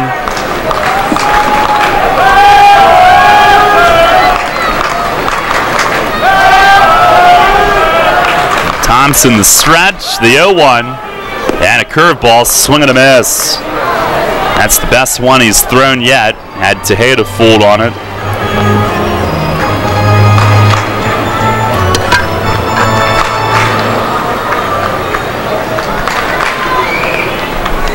No balls, 2 strikes. And he's ready and delivers. And a curveball chopped foul down the third base side. Revs, who led the league in home runs as a team this season. First time they've done it. Hit 139. With 2 huge ones in as many nights here to begin the postseason, both from Nash. Thompson the stretch. They set up in on Tejeda. Pitch. Oh, way in. And it got him. It glanced off his right forearm. And the Revs with 2 on. And the 8th hitter of the inning, Travis Witherspoon, coming up. Now, Tejeda came close to offering at that ball. He was getting the hands moving forward and had to stop as it ran right in off his hands. It is a hit by pitch. He walks past first, and Mace will now follow him as he stops, puts his hands to his knees. Chong will come out and give him a look-see as well.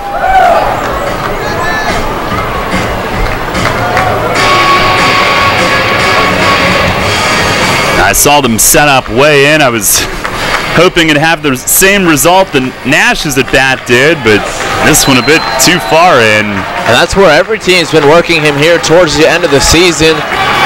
Blue Crabs, Barnstormers of late, really trying to pound him down and then not give him anything he can extend his hands on. And for Tejeda, the downside to that, not only the fact that it kind of limits his power, but there, the miss inside really didn't have much place to escape.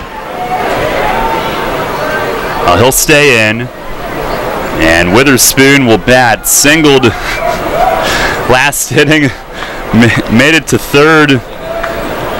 On the air and right by Cone, could have possibly been a triple for him. Had the same result. Here's the pitch, and a slider called strike on the inner part of the plate. Revs a 3-2 lead in the third on Nash's home run. A walk and a hit batter have followed, and trying to add more. Here's the stretch from Thompson. The 0-1, and a curveball tumbles low. That was his 50th pitch.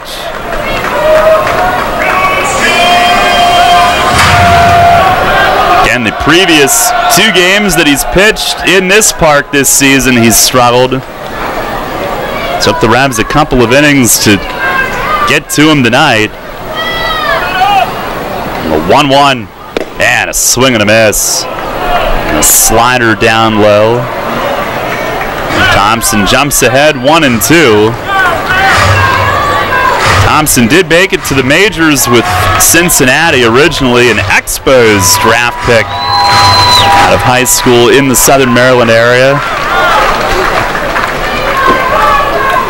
1-2, and a swing and a foul straight back upstairs, and that'll bounce down in front.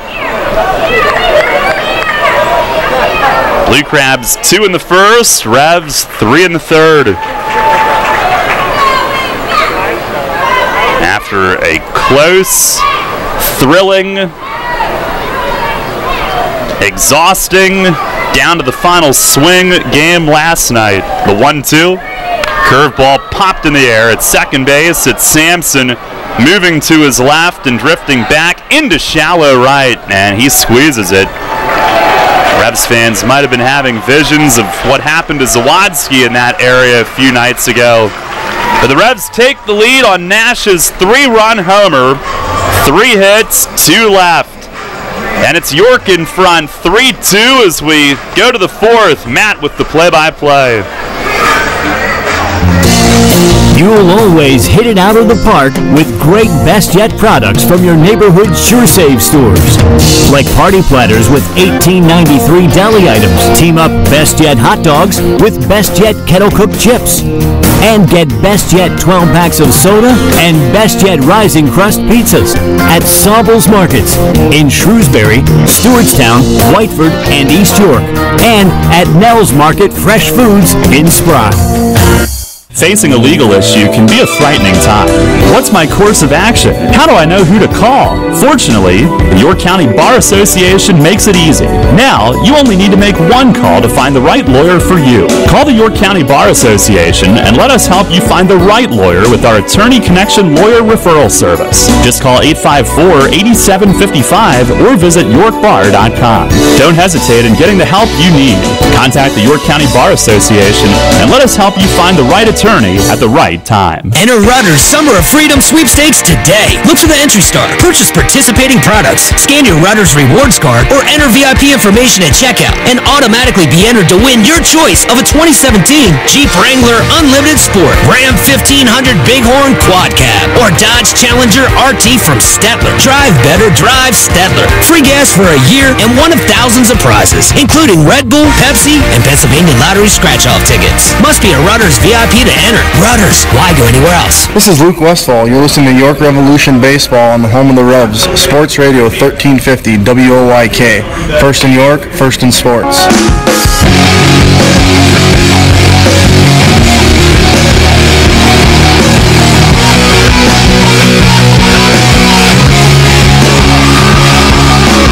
Head of the 4th here at Peoples Bank Park. The Revs leading the Blue Crabs 3-2.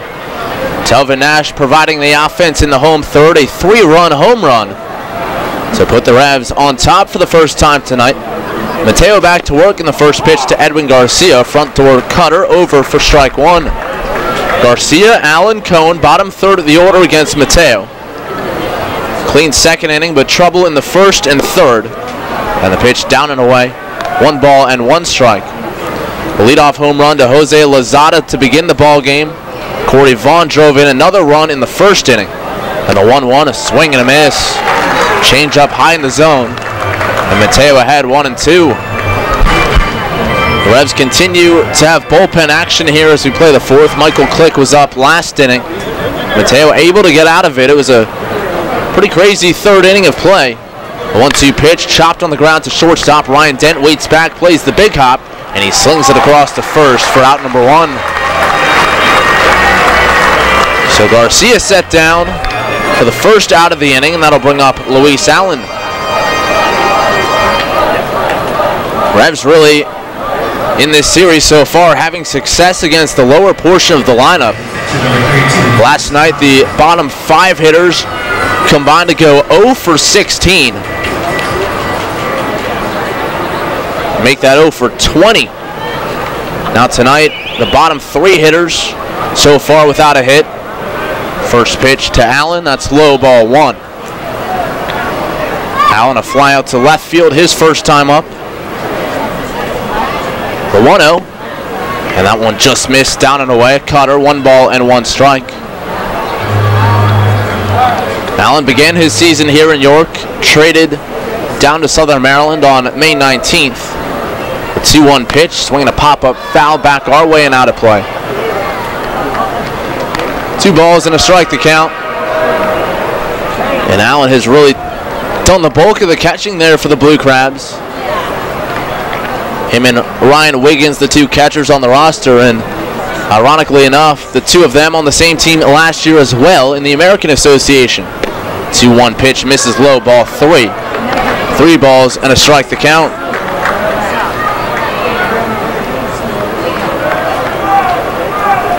Mike Blank with the team earlier this year, but since been released. 3-1 to Allen, and that's up and away, ball 4. Allen reaches a 5-pitch walk with 1 away here in the 4th. Second walk of the game issued by Mateo, who in his previous 3 starts against Southern Maryland allowed just 3 free passes combined. Really good strikeout to walk ratio coming in against the Blue Crabs. 3 walks to 16 strikeouts.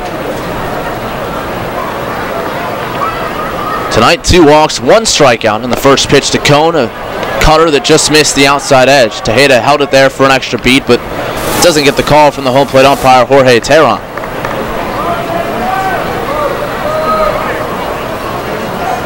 Cone batting in the 9-hole. And the 1-0 pitch, reached for and popped up, shallow right field. Out goes Silva, in comes Mitchell. It'll be Mitchell to call and make the catch, charging in towards the line. He gets there in time for out number 2. So Cone's struggles continue. Held hitless last night and struck out 3 times. Nathan's then pinch hit for him, and he was also set down on strikes. And that'll turn the lineup over for Jose Lozada, who will come to bat for the 3rd time tonight. 3-2, the Revs lead it here. Top of the 4th. Lozada, a leadoff home run to start the ball game on a 3-1 pitch, I should say, middle in, and gets a middle in fastball again here and it smokes it foul into that final section of seating down the right field line. No balls and a strike. Lozada reached base twice in the game yesterday, a single and a walk.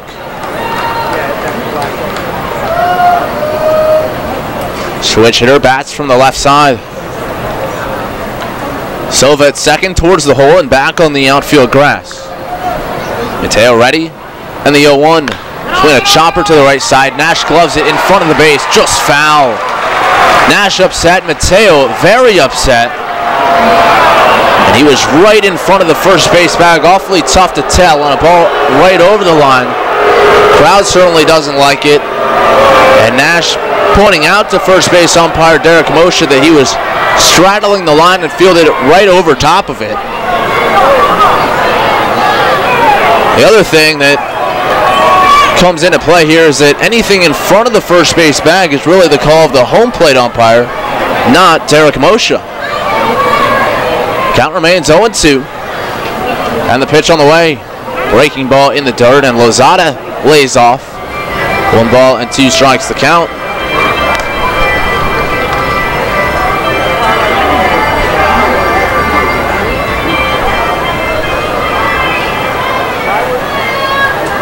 Mateo leans in, working with Tejeda tonight. And the 1-2 pitch. Swing a pop-up, foul back out of play off to the left. That was pitch number 64 for Mateo here in the 4th. The Revs with Michael Click still up and throwing in the right field bullpen, but it'll really be a big boost for York to get Mateo through 4 innings and maintain this 3-2 lead. Allen on at first, 2 men down. And the 1-2 home for Mateo. Swing a wee chopper towards first, and Nash will watch that one foul. That one through the reach of Zach Wilson, coaching down there at first base. Or rather, Joe Walsh manning the first base coach's box.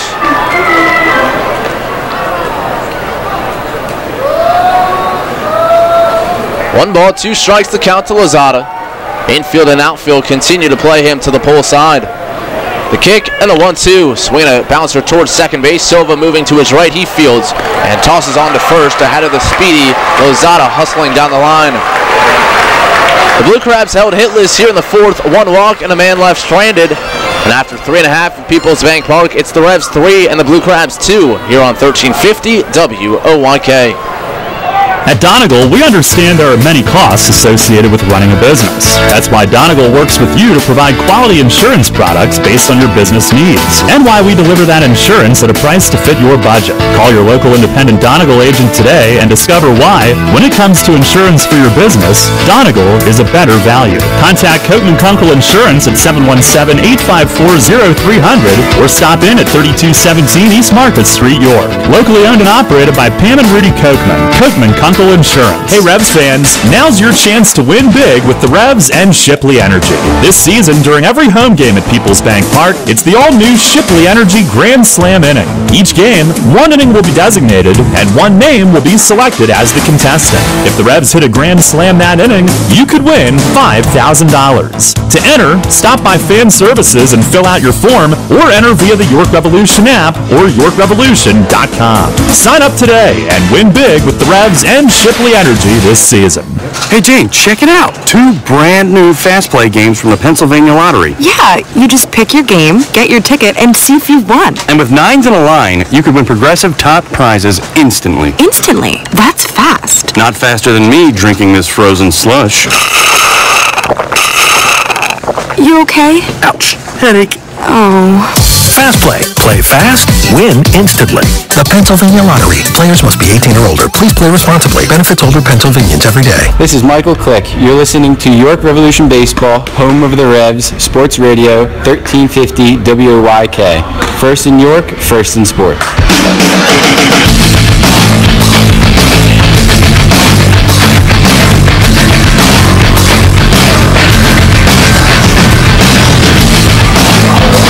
Back here at People's Bank Park.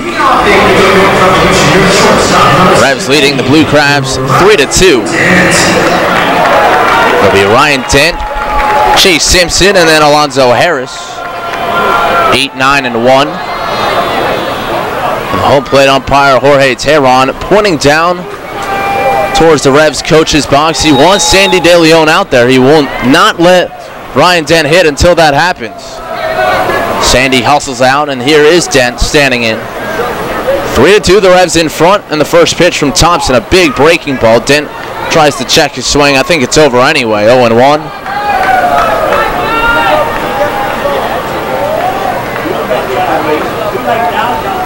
Dent a line out, his first time up, and now he lines one deep to right center field, but Cone right there, back and shy of the warning track. And the right fielder hauls it in for out number 1, a loud out off the bat of Ryan Dent. Next up for the Revolution, your third baseman, number 27, Chase Simpson. That'll bring up Chase Simpson. Simpson got that third inning started, a single to right center. He and Silva scoring on the Nash 3-run home run. Telvin Nash back-to-back home runs to begin the divisional series. First pitch to Simpson, he swings away, pops it up, foul and out of play. And Nash really has done it with the home run ball all year. Had home runs in back-to-back games, August 25th and 26th. Homered twice in the doubleheader at Long Island on August 30th. And made it 3 straight games with a home run. The 0-1 fouled straight back to the screen by Simpson. No balls and 2 strikes. And at one point, Telvin Nash had hit 6 home runs in 8 games, concluding the month of August and the first day of September. Had a big one last night. He won it in the 10th. And another big one here tonight to turn a 2-0 deficit into a 3-2 lead. 0-2 the count and the pitch to Simpson. Breaking ball stays upstairs. It was the big bender, but released a little bit early out of the hand of Thompson. 1 ball and 2 strikes.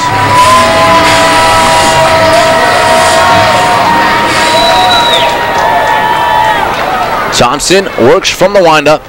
He has a hitch in his delivery, and now he fires. And Simpson lifts it high in the air, but well fouled down the line and right and out of play. Simpson has also done it with the home run ball as of late. He ended the regular season with 4 home runs in his final 8 ball games, including that enormous grand slam in the 7-run 7th inning in the clincher on Saturday night. The 1-2 pitch, breaking ball stays up and away. Count now even at 2 balls and 2 strikes.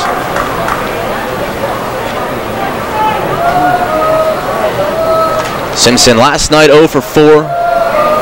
Struck out 3 times, but tonight changing that with a single in his first at bat. The 2-2 home from Thompson, breaking ball got him swinging. That was the big bender, and Simpson dropping to a knee but could not connect. He's down on strikes for out number 2.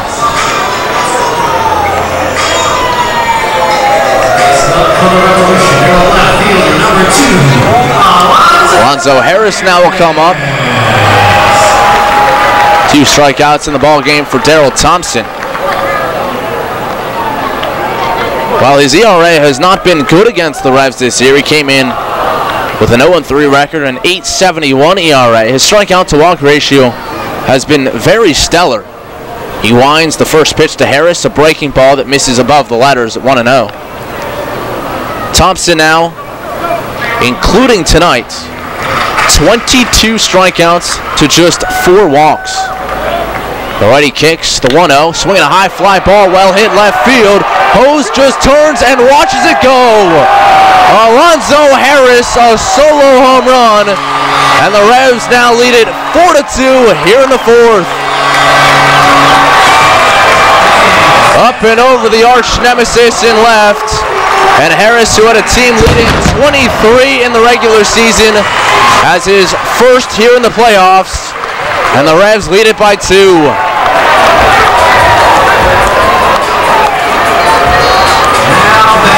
It was the Revs getting to Daryl Thompson his last time out with the long ball. Mitchell went deep off of him in the first inning. Alonzo Harris took him deep in the second.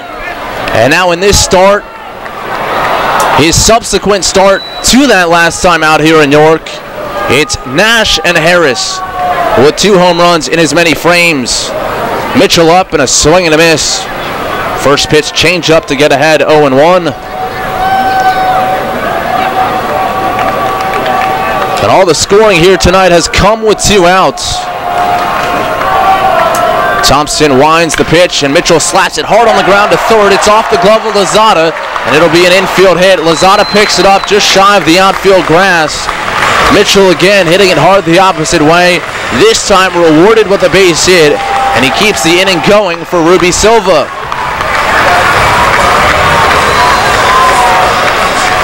And the 2-out hitting, especially with runners on base, is something that the Revs really improved upon in the second half. They finished the regular season batting .259 with 2 outs and runners in scoring position, and in the first half, they finished the first 70 games at around .216. A much improved part in the second half of play. Big reason for their success, a throw to first and Mitchell back in standing. It was fairly close. Last night he had a few close plays over there, including one that Robert Carson really thought they got him on. Mitchell stole 24 bases during the regular season, 24 of 30. And the first pitch here is Silva. He reaches for it and pokes it right back to the mound. To both knees goes Thompson, and he'll fire it to first, and that will retire the side. But the Revs add on a run on a solo home run from Alonzo Harris. Up and over the arch nemesis and left. 2 hits in the inning. They leave 1, and they lead it 4-2, heading to the 5th here on 1350 WOYK. Brimmer has been York's license and notary specialist since 1969. An approved online messenger for PennDOT, it offers registration and driver's license renewals, online title transfers, money orders, and notary service, all with a friendly staff that guarantees your satisfaction. For more information on Brimmer's convenient hours and fast service, call 717-699-1060 in York or visit them on the web at brimmers.com. Brimmer Fast Licensing and Notary Service with 4 convenient locations in York and Lancaster. Need material handling equipment for your company's busy season? Mid-Atlantic Industrial Equipment offers a full line of rental equipment to keep you operating at maximum efficiency. Forklifts from 3,000 to 15,000 pound capacity, narrow aisle reach trucks and order pickers, electric pallet jacks, scissor lifts, and forklift clamp attachments. Daily, weekly, and monthly terms available. Call today at 888-383-LIFT. That's 888-383-5438. And check us out online at midatlanticindustrial.com. You trust AAA to work at every mile. But AAA doesn't just cover your car. They can also cover your home. AAA Home Insurance protects every square foot. And when you add AAA Home Insurance to AAA Auto Insurance, you get more protection and more savings. Insurance that's not just insurance. Talk to your local AAA insurance agent today or visit AAA.com to learn more about AAA Home Insurance. This is Paul Fletcher. You're listening to York Revolution Baseball on the home of the Revs, Sports Radio 1350 WOYK. First in York, first in sports.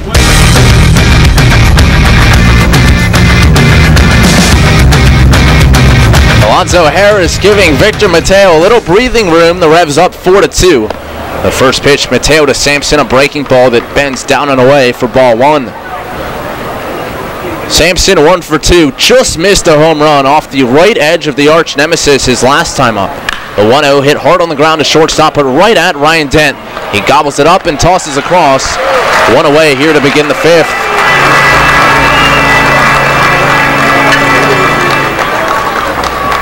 So Sampson retired, and that'll bring up L.J. Hose. Hose a walk and a fielder's choice in 2 at-bats so far. And he did not move on the Alonzo Harris blast in the bottom of the 4th, just turned and watched it. A moonshot to straightaway left. Mateo kicks, and the first pitch. Fastball for a called strike on the outside corner, 0-1. Hose a D.C. native, so not playing far from home in Southern Maryland. The 0-1, and that's a called strike again, outside corner. Hose watches 2, and now down in the count, no balls and 2 strikes. Mateo working quickly, the 0-2, reached for and lined out to left center field. Spoon on the move, but he's not going to get there. It's down for a hit. A 2-out single for L.J. Hose, and he's aboard with 1 down here in the 5th. He went down and got the pitch. It was not a bad one for Mateo. Below the knees. And a 1-out single will get Michael Snyder to the plate.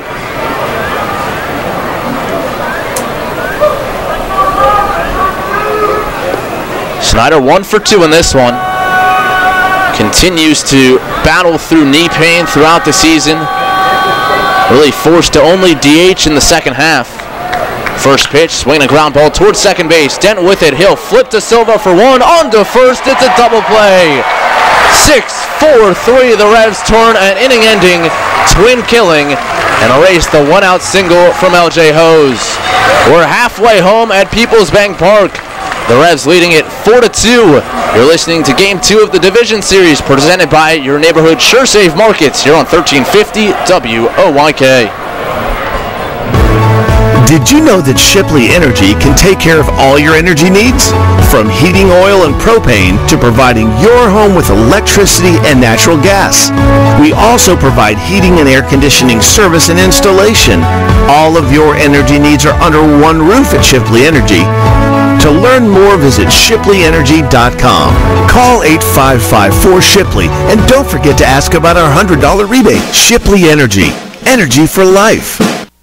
It's going to be another epic year in high school football, and Sports Radio 1350 is ready for kickoff. Tune in every Friday night this fall for the high school football game of the week, presented by WellSpan Sports Medicine. Plus, go to WOYK1350.com for a full breakdown of the teams and the players of the 2017 York Adams League, the high school football game of the week, presented by WellSpan Sports Medicine. Catch the action every Friday night on Sports Radio 1350. Online at WOYK. Apologize for the technical issues here on WOYK. We're back with you halfway home. The Revs leading it 4-2. Darryl Thompson back to work. He'll face Telvin Nash, Michael Burgess, Isaias Tejeda. The dangerous middle of the order for the Revs. Thompson now in back of the mound, hunched over, trying to collect his thoughts before this inning. He's given up home runs in back-to-back innings. Southern Maryland jumped on the board early, 2 in the first, and the Revs with a 3-run home run from Telvin Nash, who will hit first in the inning. That coming in the 3rd inning, and then in the 4th, Alonzo Harris, a solo home run. It's back-to-back outings for Thompson against the Revs that he's given up a couple of big flies. Here is Nash. Thompson ready. And the first pitch, that one just missed outside. 1 ball and no strikes. Thompson pitched for Southern Maryland in the postseason in 2015. Again, now in his 6th year as a Blue Crab. And the 1-0 to Nash, and he watches that one for a strike outside corner, knee high, a pitcher's pitch. And that'll even the count at a ball and a strike. In the 2015 playoffs, Thompson had a very good postseason, 2-0 record, an ERA of just 1.08. He kicks the 1-1, and it's a breaking ball down and away, 2 balls and a strike, and we've mentioned how impressive his strikeout to walk ratio has been, both on the season and against the Revs. And in the playoffs 2 years ago, he struck out 19 while only walking 2. The righty peers in, now ready, and the 2-1 pitch down and away, ball 3. It's a hitter's count, 3 balls and a strike, and we'll see if they give in to Nash. Of course, it doesn't get a whole lot easier with Burgess and Tejeda to follow, but Nash with home runs back-to-back nights. Hitter's count 3-1. The pitch from Thompson, upstairs, ball 4.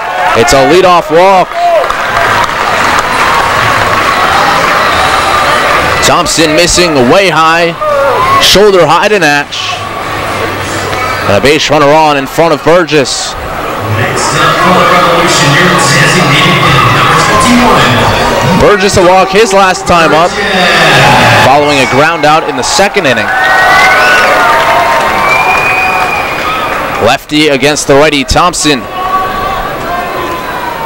Burgess in the regular season hit .283 against right-handers. Thompson fires, and the first pitch misses high, 1-0.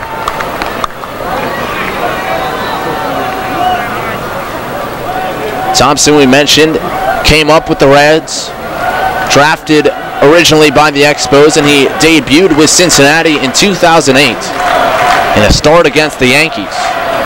He sets the 1-0 pitch, and that's off the plate away. 2 balls and no strikes. His debut came on June 21st, 2008. He started the game and went 5 innings, gave up 4 hits and no runs. Walked 4, struck out a couple. 2-0 pitch upcoming to Burgess. Here it is, and Burgess swings and misses. His eyes lit up on a fastball, let her high, and he just came up empty. 2 balls and a strike to count. His first big league strikeout, that is Thompson. That came against Jorge Posada. Also got Melky Cabrera that same inning. So those are pretty big names, but also goes to show how long Thompson has been around. Both him and Hernandez, 2 veteran guys at the top of this rotation. Gabby in his 14th season, Thompson now in his 15th.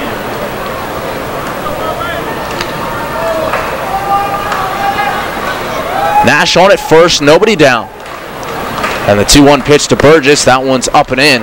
3 balls and a strike. Blue Crabs now beginning to throw in the left field bullpen. Revs had Michael Click up earlier, but they were able to get Victor Mateo through 5. 3-1 to Burgess, and the pitch from Thompson. Swung and missed, a high fastball. The count now full, 3-2.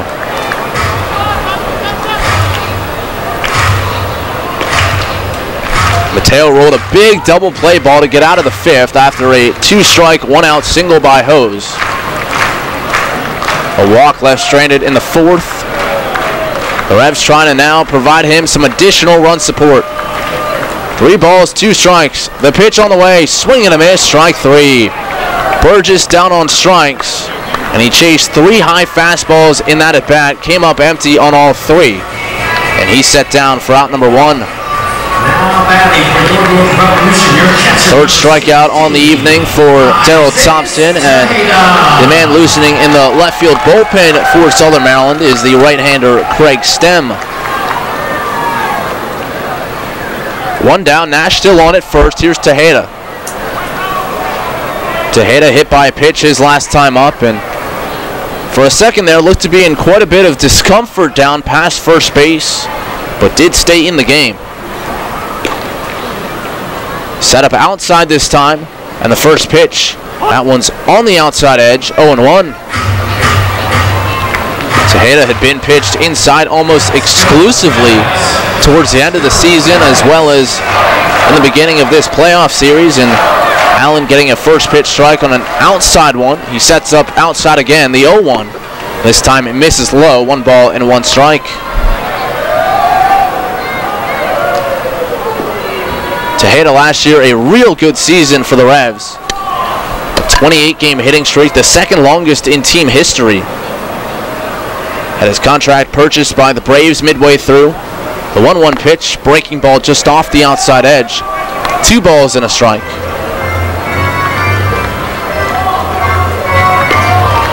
Tejeda now in his 7th pro season, back with the Revs for his 2nd year. Began his career in the Yankees organization. Set up away again, the 2-1, breaking ball drops in there. That one started at Tejeda's front shoulder and broke right over the heart of the plate. Tejeda watches it, 2 balls and 2 strikes.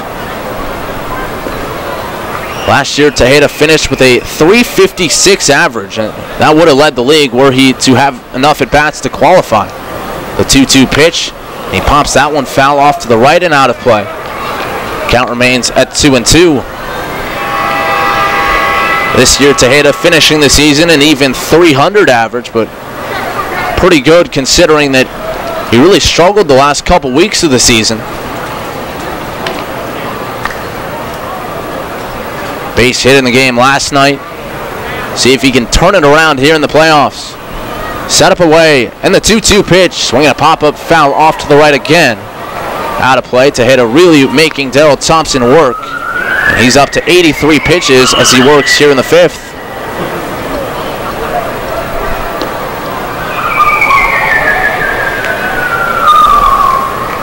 Tejeda in the Yankee system, a Gulf Coast League All-Star in 2011, New York Penn League All-Star in 2014. Of course, he was one of the Revs to represent the Freedom Division at this year's Midseason Classic.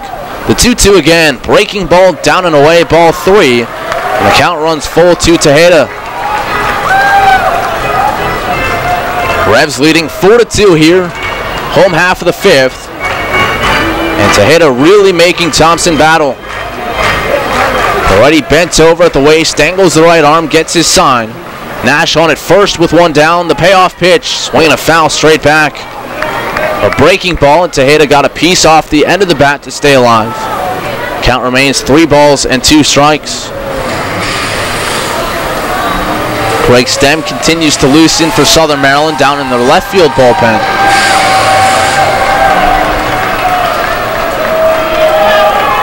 The next pitch of the at-bat will be the 9th.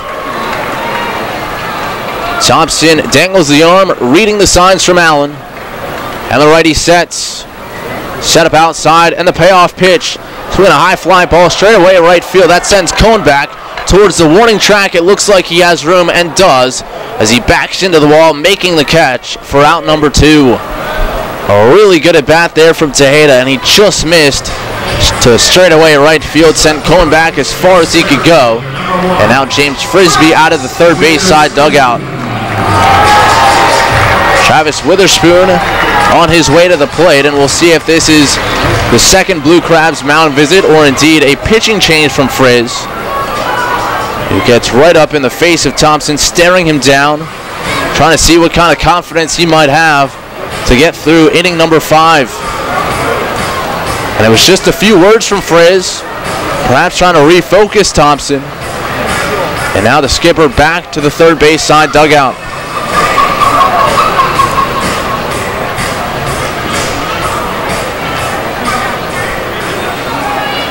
So now he'll face Travis Witherspoon. Nash on at first, 2 men down. The Revs ahead of Southern Maryland by a score of 4-2.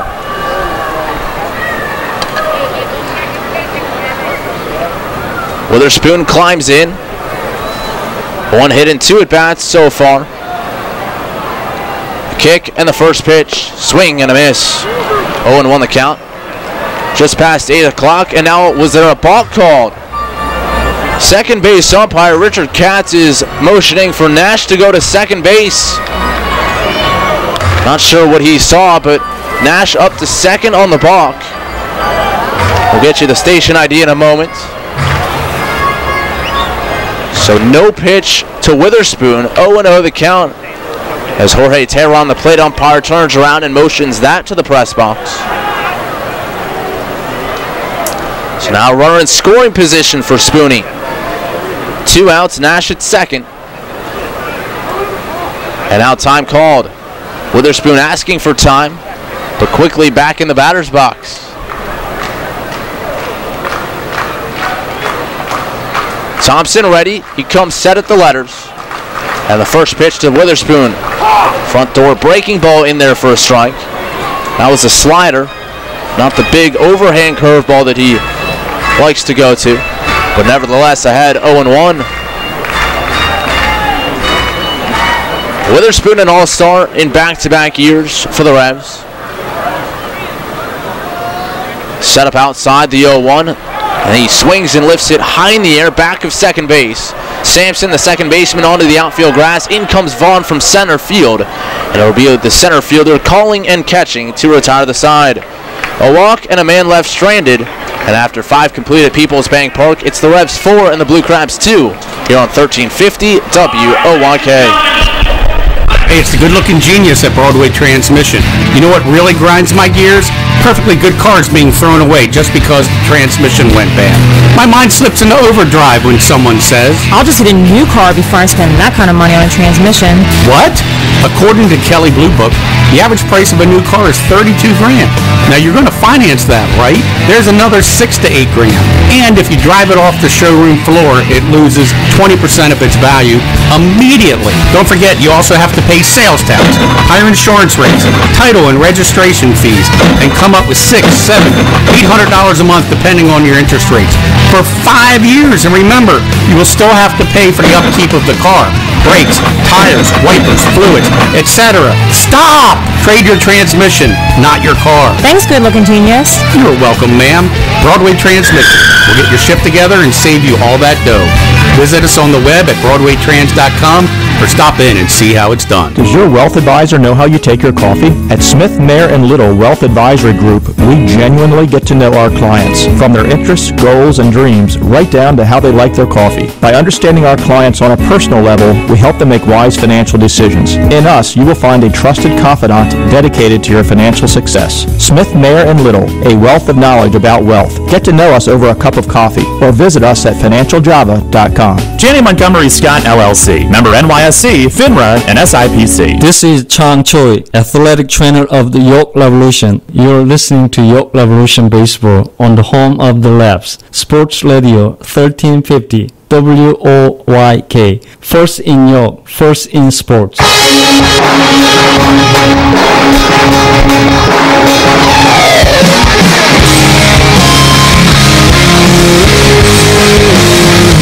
Well, congratulations, Jerry and Eva.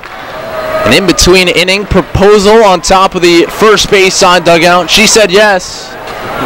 The Revs leading 4-2, top of the sixth.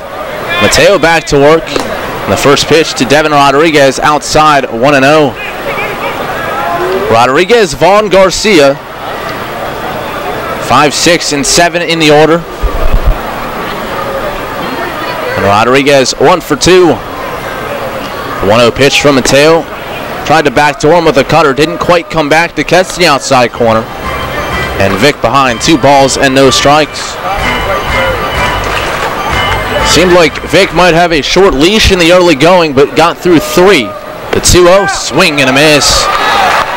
Rodriguez sitting dead red. He came up empty on a pitch that broke hard down and in. Mateo worked out of the third. Got a big out on a comeback or on a bunt attempt from Hose, getting Sampson trying to go second to third. And now Vic will step away. Then in the fourth, he worked around a 1-out walk. And in the fifth, it was a 1-out single, but on the very next batter, Michael Snyder bounced into a double play to end the inning. Mateo misses outside a fastball. 3 balls and a strike.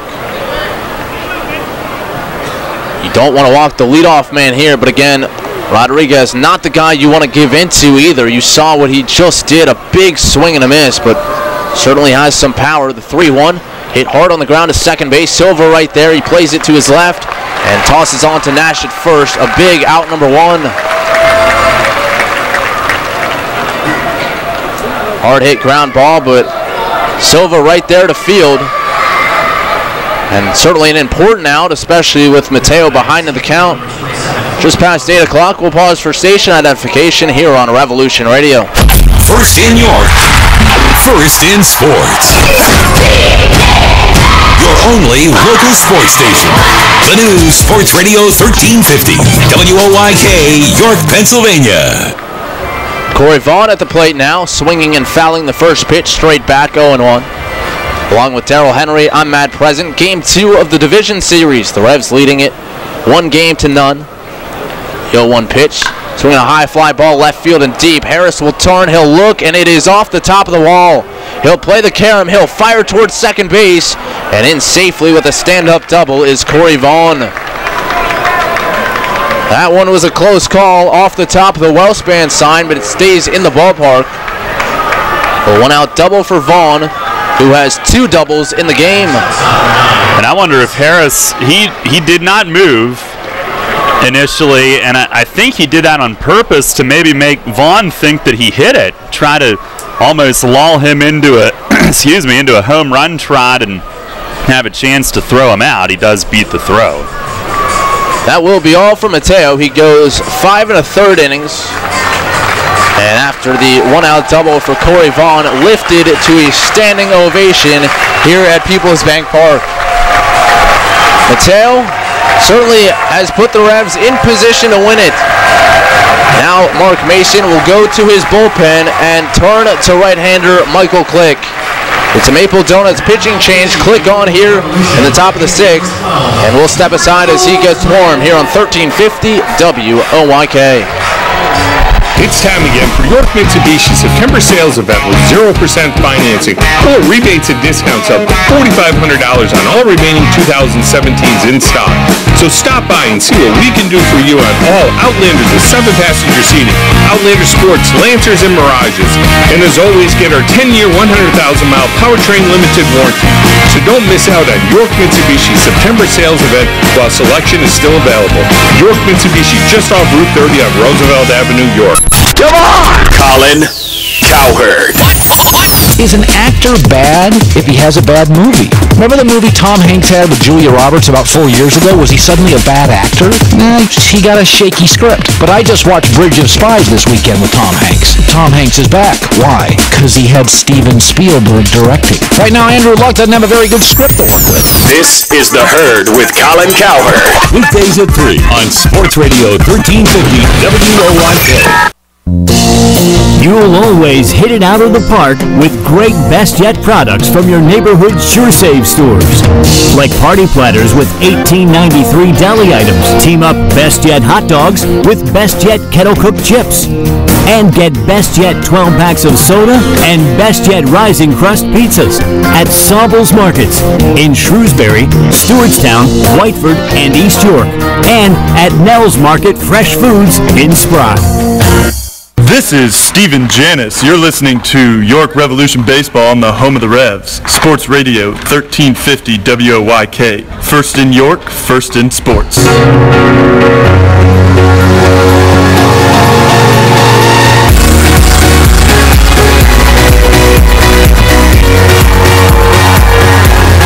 Michael Click into the game for the Revs on a Maple Donuts pitching change.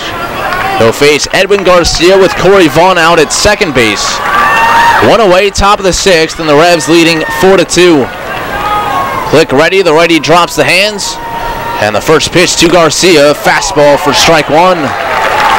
Click jumping ahead. He last worked in the game on Sunday against the Barnstormers.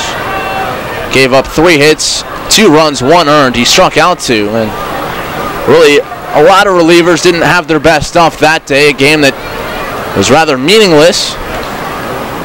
Click kicks the 0-1.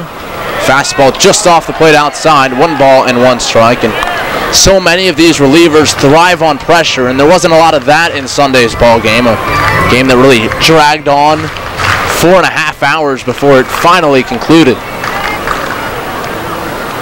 Click will ask Tejeda to go through the signs one more time, now ready. Dent playing behind the runner, Vaughn at second. Click looks that way, and now the 1-1. Swing a slow roller to the right side, ranging to his left is Silva. He'll set his feet, toss on to first, and there's out number 2. Vaughn up to third base on the play, but now 2 men away. And Nash and Silva have been together on that right side of the infield for just over a week, and Nash sometimes might have a tendency to take a step toward that ball, but not on that play. He knew Silva was going to get to it. Sort of a tweener just out of his range, but he knew his second baseman would get there. Nicely done. So now it's Luis Allen, 2 down, runner at third. The Revs ahead 4-2. Infield backed up, outfield plays Allen the opposite way. Click kicks and fires in the first pitch. A breaking ball down and away. 1 ball and no strikes.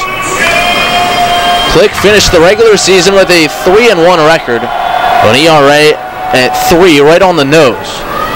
58 appearances for Click out of the Revs bullpen. And Michael currently tied for third all-time with 10 relief wins in his 2 years here in York.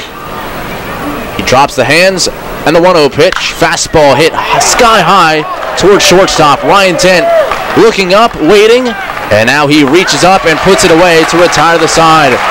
Click comes on, he leaves a runner in scoring position and maintains the Revs 4-2 lead. We're through 5.5 at Peoples Bank Park. The Revs coming to bat in the 6th on 1350 WOYK.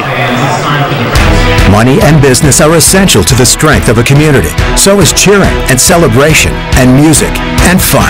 That's why York Revolution games, concerts, youth sports, special events, and more happen at a place called Peoples Bank Park. Peoples Bank has been serving York County for more than 150 years. Always cheering, always celebrating, always committed to the things that make York County great. And to you having a great time at People's Bank Park. People's Bank, member FDIC, equal housing lender.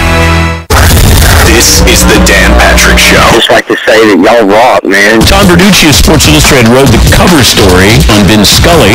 Was there any moment where he thought he was not going to keep his job? There was a moment there when the Dodgers moved to Los Angeles, and they wanted their own voices. And it was Walter O'Malley, the Dodgers owner, who stepped in and said, no, Vin Scully is going to be your announcer. He's the best that there is. Dan Patrick. Mornings at 9 on Sports Radio 1350 WOYK. As any baseball fan will tell you, there's nothing quite like spring training. Join Kraus Travel for spring training with the Baltimore Orioles. Follow the Birds south to Florida March 18th through the 23rd and catch 6 spring training games. Kraus Travel's spring training package includes round-trip travel from York, 5 nights in historic downtown Bradenton, daily breakfast, transportation to and from each game, and more. Reserve your spot in the lineup now. Call Kraus Travel today at 244-6410 or email info@kraustravel.com. Hi, this is United States Olympian Haley Flickener. You're listening to Sports Radio 1350 WOYK, first in York, first in sports.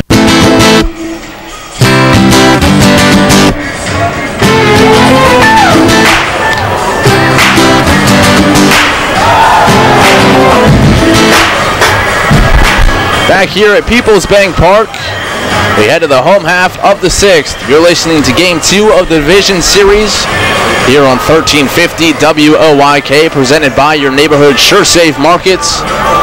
The Revs turned to Michael Click out of the bullpen to get the final 2 outs in the top half of the inning, and now it's the Blue Crabs going to their bullpen here in the bottom half. Craig Stem, the righty, comes on. He'll face Ryan Dent, Chase Simpson, and Alonzo Harris. Pitching change brought to you by Maple Donuts. Dent 0 for 2, a line out to short, a fly out to right. Facing Stem to lead off the frame. First pitch down and away. It'll scoot all the way to the backstop. 1 ball and no strikes. Stem, his last appearance was a start. It came on Friday night in the final series of the season against New Britain for Southern Maryland. The 1-0, Dent swings away, pops it up, foul territory, first base side, and that will get back and onto the roof. Stem this season, 35 and a third innings pitched, 42 hits, 27 runs, 23 of those earned. Walked 17 and struck out 24. Calling a strike on Dent, leading off the home 6th. And a pitch from Stem outside with the fastball at 91. 2 balls and 1 strike. Stem against York this year, 5 innings of work, 10 hits, 9 runs, 7 earned. 2 walks, 4 strikeouts. The 2-1 to Dent, swinging a chopper towards third base and foul. Polo, a 2-hand pickup in the third base coach's box, and now we'll look to see who deserves a souvenir. And a fan with a glove making the catch in the first row just beyond the third base side dugout. 2-2 the count to Dent.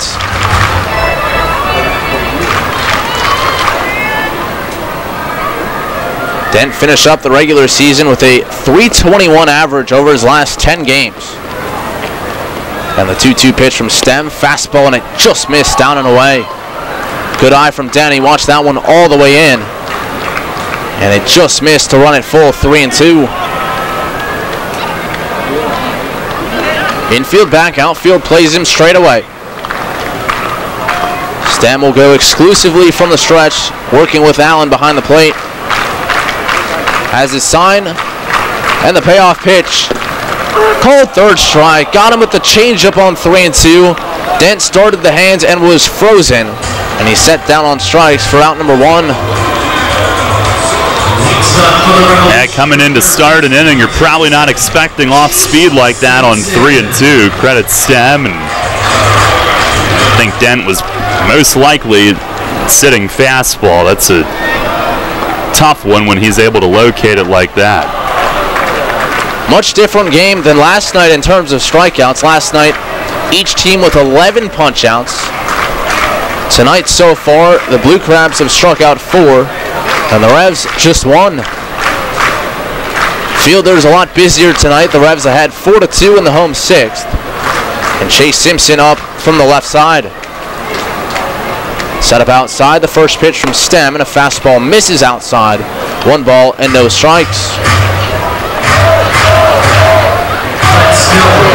Simpson 1 for 2. A single and a run scored in the third. A strikeout victim in the fourth.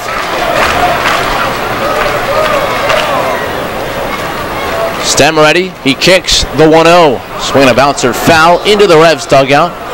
And that sent Mace ducking to the ground.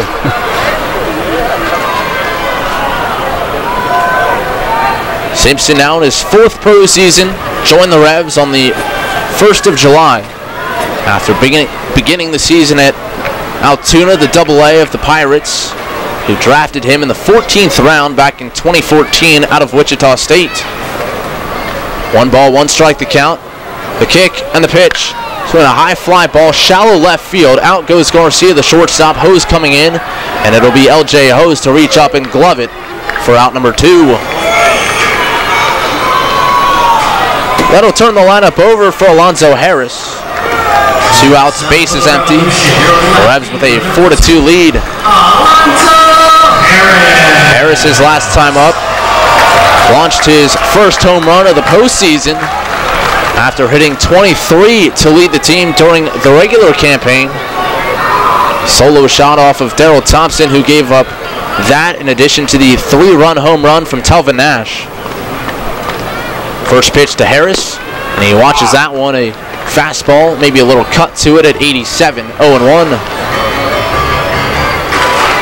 2 runs, 7 hits, and 1 error for Southern Maryland. 4 runs, 7 hits, and an error for York. Lozada, the third baseman, in on the cut. Stem sets, and the 0-1 pitch. Fastball way outside. 1 ball and 1 strike.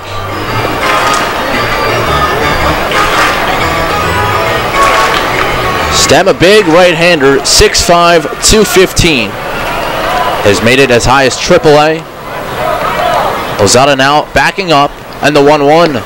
Again outside, this time a breaking ball. 2 balls and a strike to count. Stem most recently pitching for Leon in the Mexican League.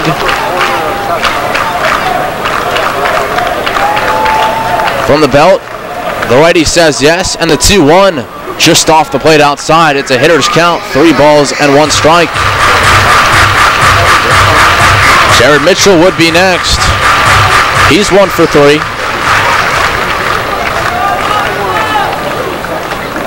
Stem dangling that right arm, standing tall on the mound. And the 3-1 to Harris, but time called just before it. He delivered the pitch anyway. And for what it's worth, it was a fastball, middle in, but no pitch, said Jorge Terran behind the plate. Don't know if as a hitter, if you want to know what it would have been, might help you out, might second guess yourself.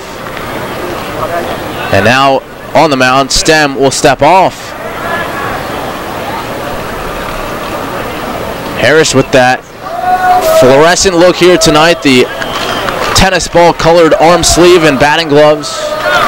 Under that black uniform, the Revs have been wearing those a lot lately. The 3-1, and that's on the outside corner for a strike. Harris thought it might have been just off, but it catches the plate, and it's 3-2.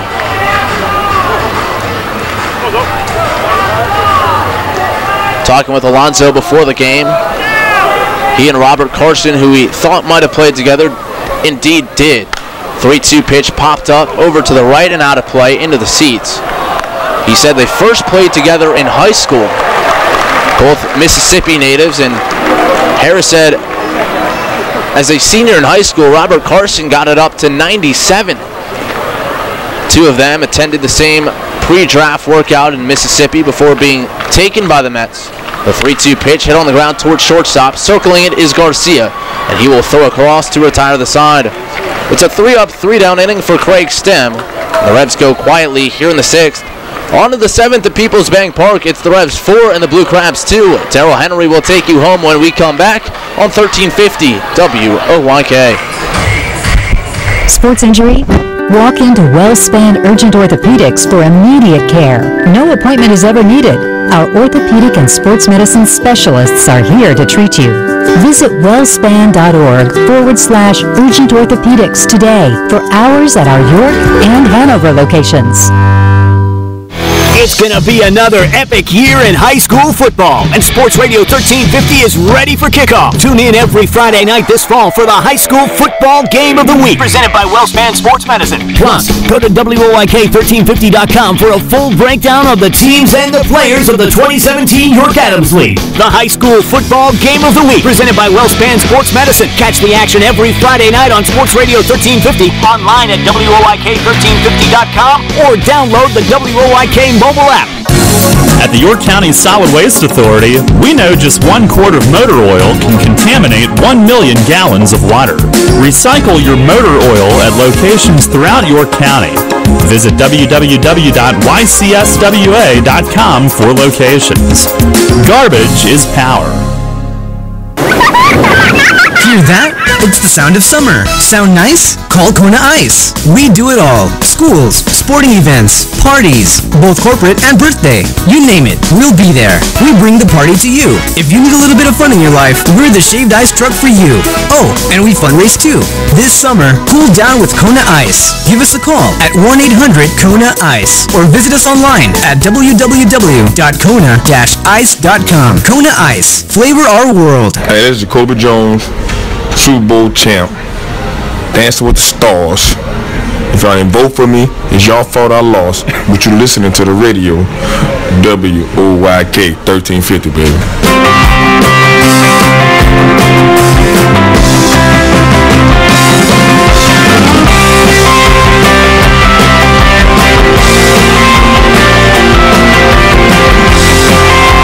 Head of the 7th, Joe Van Meter takes over. Pitching change brought to you by Maple Donuts, with the Revs in front 4-2. Click retired both that he faced. Van Meter takes over for the second time in as many nights. Zach Cohn up first, and a check swing foul tip on a changeup in and out of the glove of Tejeda. Strike one as Van Meter starts off the first hitter with his changeup. Mateo went 5 1/3, 2 runs. A fine job, nothing after the first. Van Meter from the stretch, the 0-1, and a fastball a little high. Last night he went 1-2-3 with a couple of strikeouts in the 7th. He's got the 7th again tonight. Cone, a ground out and a fly out. And the 1-1 swing on a loop, shallow right. Silva heading out, and Mitchell in, makes a sliding grab. It looked to be trouble, but Mitchell is there, and the second base umpire, Richard Katz, out there standing alongside, staring into the glove to make sure he hung on, signals out. 1 down to begin the 7th. I'm not sure Mitchell got the best read on that ball, because where it landed isn't terribly far from where he was playing, all things considered. A play that I think he usually makes standing up. Maybe thought Silva had it and it drifted on him a bit. It looked like there was a little bit of hesitation. A really nice job making up for it and securing the sliding catch. Here's Lozada, top of the order. First pitch, change up, called strike, outside corner. It's interesting, when Silva first went back, the second base Katz was right there in his path, and that's normally not the case with a 3-man crew. Pitch is up high, 1-1. I don't know that slowed him down any, but had to have at least gotten his attention. Lozada tonight 1 for 3, a game-opening leadoff homer. This is the 1-1, and a changeup floated high. Van Meter this year 4-2, 2.57 ERA in 55 outings. Opponents hit 196. Just over a strikeout per inning.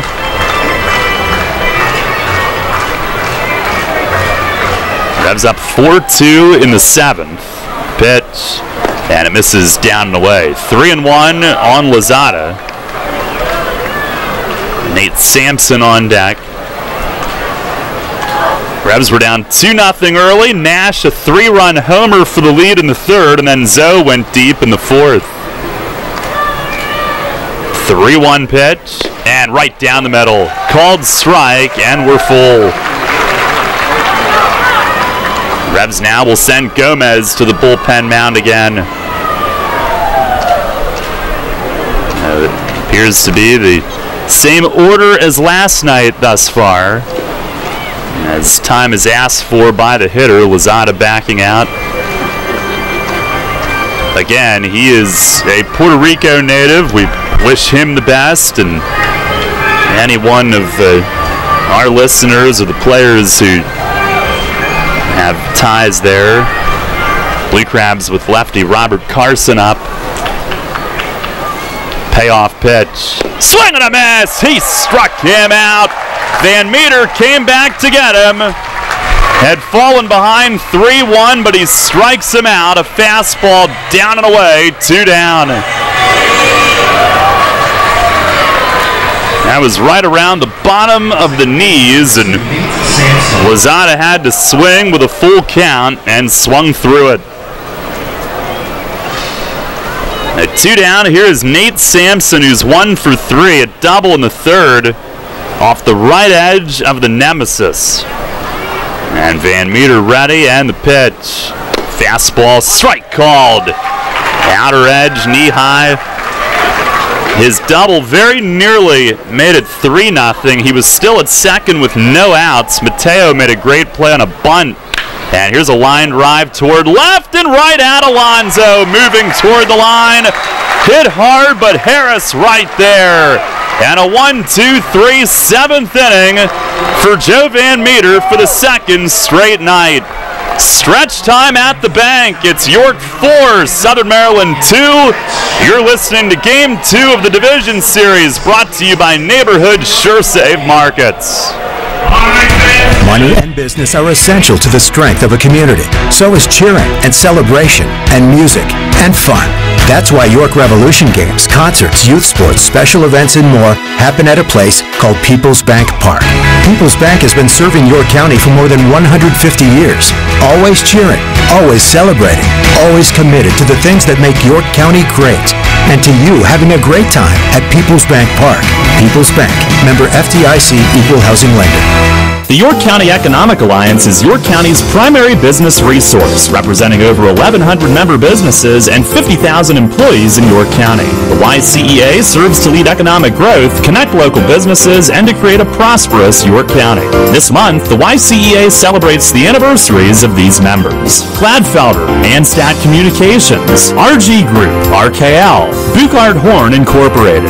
The York County Economic Alliance. Together we prosper. Visit YCEA-PA.org. You'll always hit it out of the park with great Best Yet products from your neighborhood SureSave stores. Like party platters with $18.93 deli items. Team up Best Yet hot dogs with Best Yet kettle cooked chips. And get Best Yet 12 packs of soda and Best Yet Rising Crust pizzas at Saubles Markets in Shrewsbury, Stewartstown, Whiteford, and East York. And at Nell's Market Fresh Foods in Spry. Hi, this is United States Olympic gold medalist Jenny Finch. You're listening to York Revolution Baseball on Sports Radio 1350. WOYK. First in York, first in sports.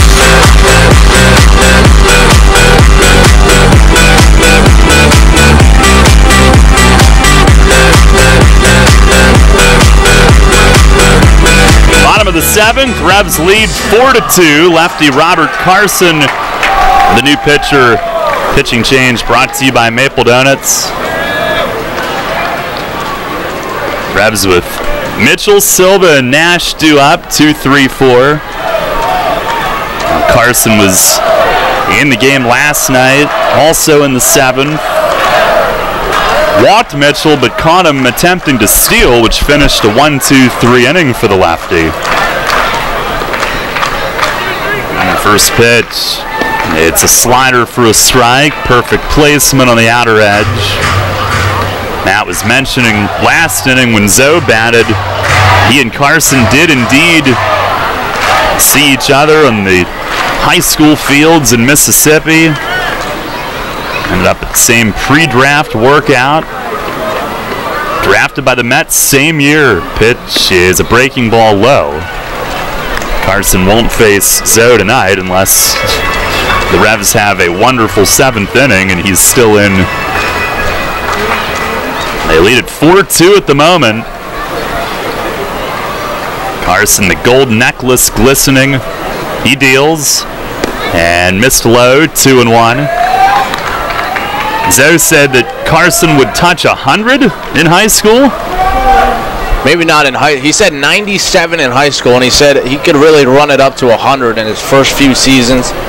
Said he still probably can get it up there, but now really pitching more instead of throwing. And he just missed outside here, 3-1. They made it to the big leagues with the Mets, 2012 and 13.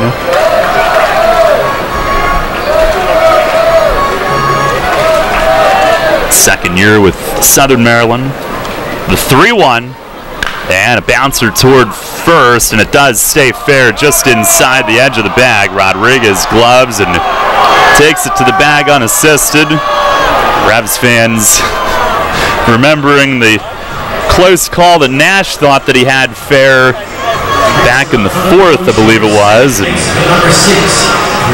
they let Derek Moshe hear it a little bit. One down. Here's Ruby Silva, who's 2 for 3, 5 for 8 in this series. Another left-on-left matchup. Carson 3-4 with a 3.79 ERA during the year. First pitch, and Silva was stepping out, but then showed a bunt and let it break low. 1 ball, no strikes. Talvin Nash waiting on deck. They do not appear to have a right-hander getting ready for him. Burgess follows Nash. So 3 of the 4 left-handed. Pitch is up and in, a slider, 2-0. Carson made it into 31 Major League games with New York. He's still only 28 years old. He fires. And a swing and a miss. Fastball, and Silva let it rip. Last year, traded to Southern Maryland after 3 outings with Bridgeport. He had signed back with the Bluefish after beginning the year in Mexico as a starter. Was with Bridgeport in 2015. Pitch is outside. Silva shortening, let it go. And it missed off the corner. 3 balls and a strike. That'd be big for one of the lefties to get on with Nash. The big right-hand threat. Pitch and a swing and a high fly in right, not deep. Cone is under it, drifting forward, and makes the grab. And Silva saw one up. It looked good out of the hand with a hitter's count. It was near belt level. I wonder if it would have been a ball high. He got under it. 2 down in the inning. And with the bases empty, here's Nash, who gave the Revs the lead. A 3-run homer in the 3rd. They added to it with Harris going yard in the 4th, and they've been protecting that lead ever since. First pitch is off the plate away. This is one factor that's a little bit different than last year's playoff team. They have this guy in the middle of the order. There's the 1-0, and that misses high and away. Last season, Talvin certainly helped them get there with a huge first half. And signed by the White Sox. Here's the 2-0. And that missed inside. Michael Burgess on deck.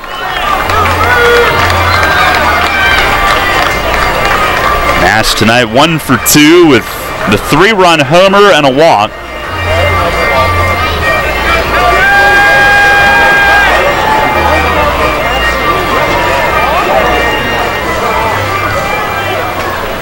Carson ready.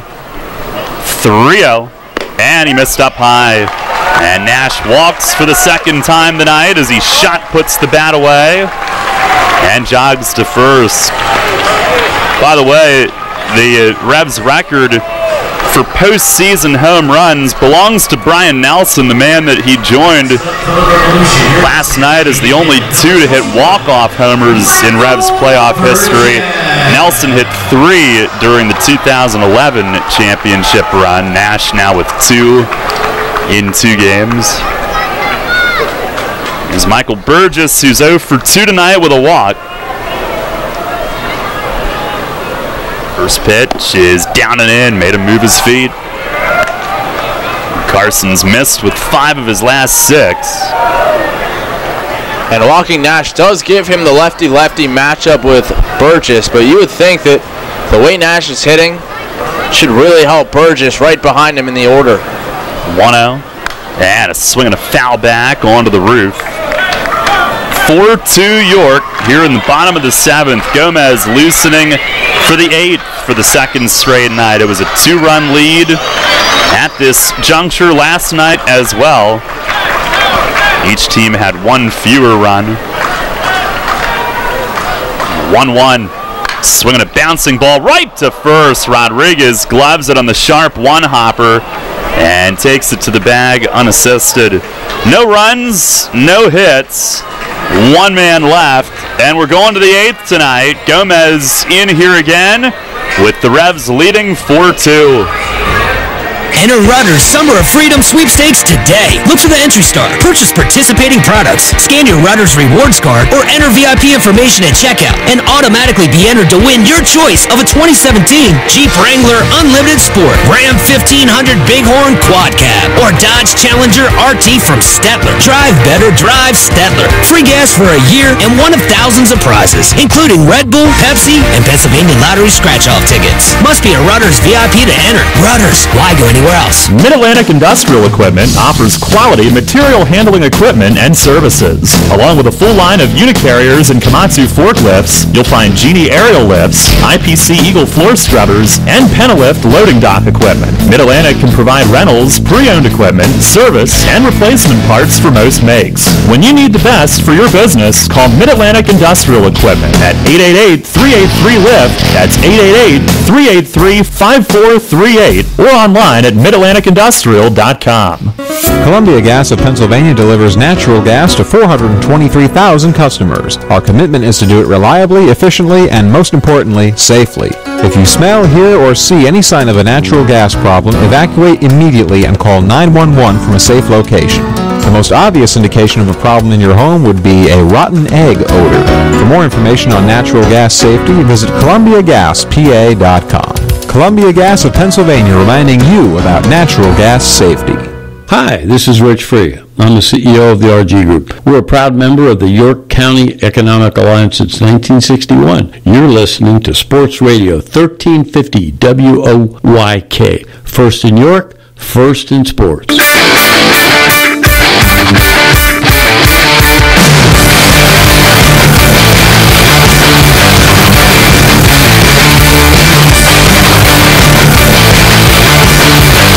To the 8th, and the Revs lead it 4-2. Gomez is in.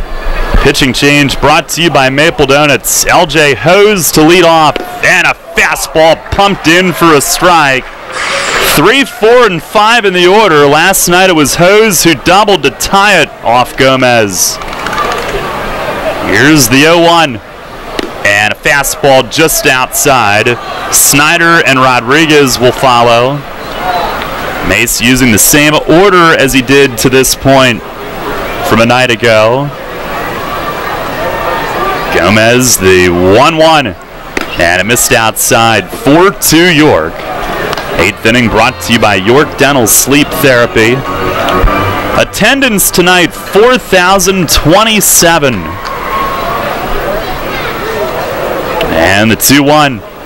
It misses down and away. A 2-run lead.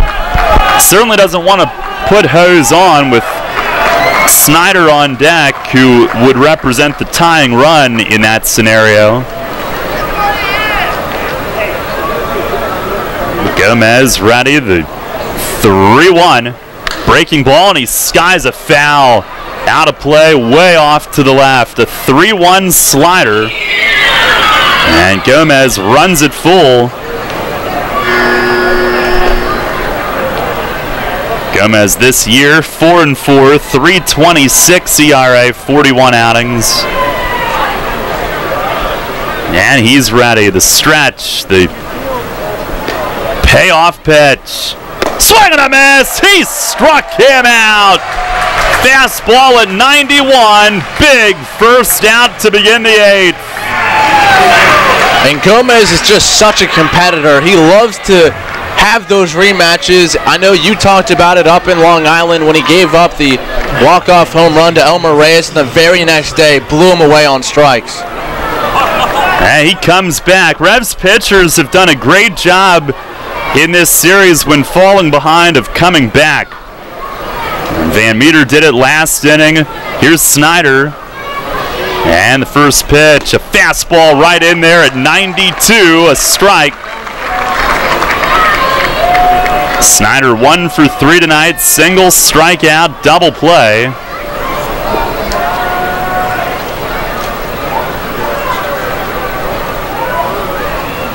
Gomez has his sign, and the 0-1 slider foul tip right off to Tejeda and back.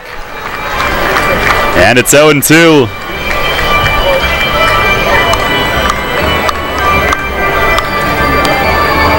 Well, let's see if Gomi can throw that slider again and just bury it down and away in the dirt. Snyder again, a really good fastball hitter, and the Revs have been successful getting him out with stuff soft and away. 0-2, and it misses high and wide. Really good atmosphere again tonight. This is the 17th home playoff game in team history, the 9th time in 17 that more than 4,000 have come out. There's the 1-2, just outside. Fastball just off the plate. And that'll even things up with Snyder. That was probably a width of a ball off. Last night he had the out. No disputing that. Here's the 2-2. Swinging a foul tip. That deflects off Tejeda's mitt. Again, these playoff dates, it's tough. If you clinch late, less than a week before you're hosting, but more than half of the postseason games here over 4,000. Many of the others have been high 3,000s. Another 2-2, and a liner to right, and it's going to get down in front of Mitchell, who plays it on a hop. So a one-out single, and again, Gomez just missed punching out a blue crab hitter. In this case, it did look like it was off the plate. Fletch is going to spend a visit here and make sure he keeps his head straight. And Devin Rodriguez is who he will face. Left-hand hitter. Revs do have Hutchinson getting ready, and this might be to buy some time. I don't think he's been up for very long. Don't want to get him up too early, but now left-hander Rodriguez does represent the tying run. Hutch came in last night, got him to ground out. And it really does look like Fletch might be stalling a bit. We'll see if he indeed lets Gomez face Rodriguez. Again, you don't want to overextend Hutch too much too early in the postseason, but usually when Fletch goes out and makes a visit, it's a jog on and a jog off, and right now it's a pretty slow walk. He is going as slow as he can.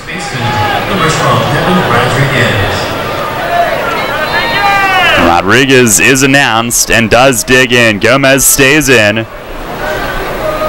And the first pitch, slider tried to backdoor and didn't get it. Rodriguez 1 for 3 tonight, infield hit in the third.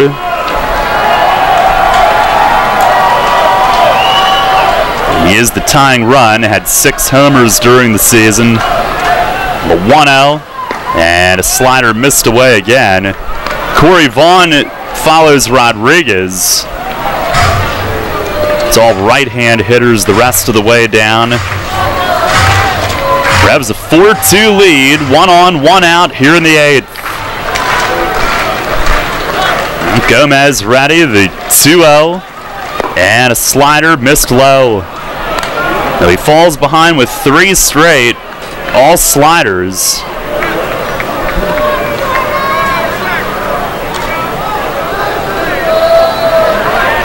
Gotta be careful here.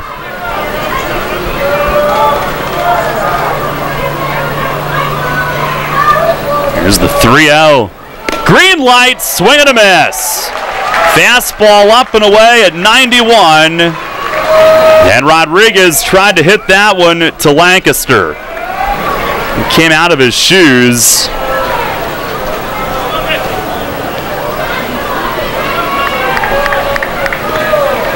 Now we'll see what they give him. The stretch. 3-1. Swinging a foul tip straight to the backstop. Challenged him again with the hard stuff. Kept it to the outer half. It's a full count.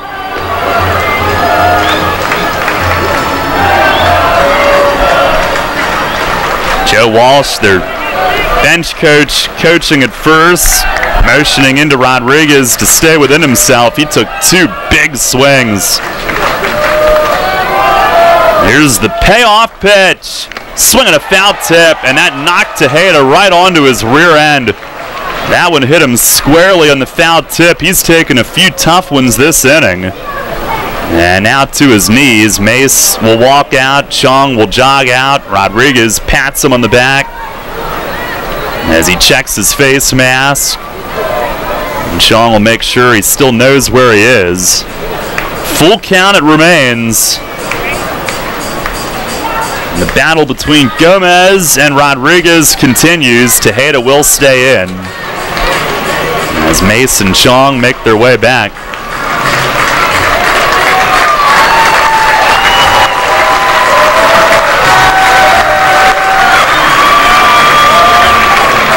Again, the Revs with Hutch loosening. Southern Maryland with Evan Reed up. He suffered the loss last night. And we'll try it again. Gomez stares in. Tejeda back down there, giving him the signals. And ready, the stretch. And the payoff pitch. Swing, and he popped him up. Dent at short. Rodriguez slams the bat down. Dent moves back, and he's got it. A step back onto the grass. 2 down here in the 8th. And Gomez comes all the way back to win the battle. And honestly, I'm pretty surprised they green-lighted him 3-0. He is the tying run, but you're pretty much asking him to hit a home run in that situation.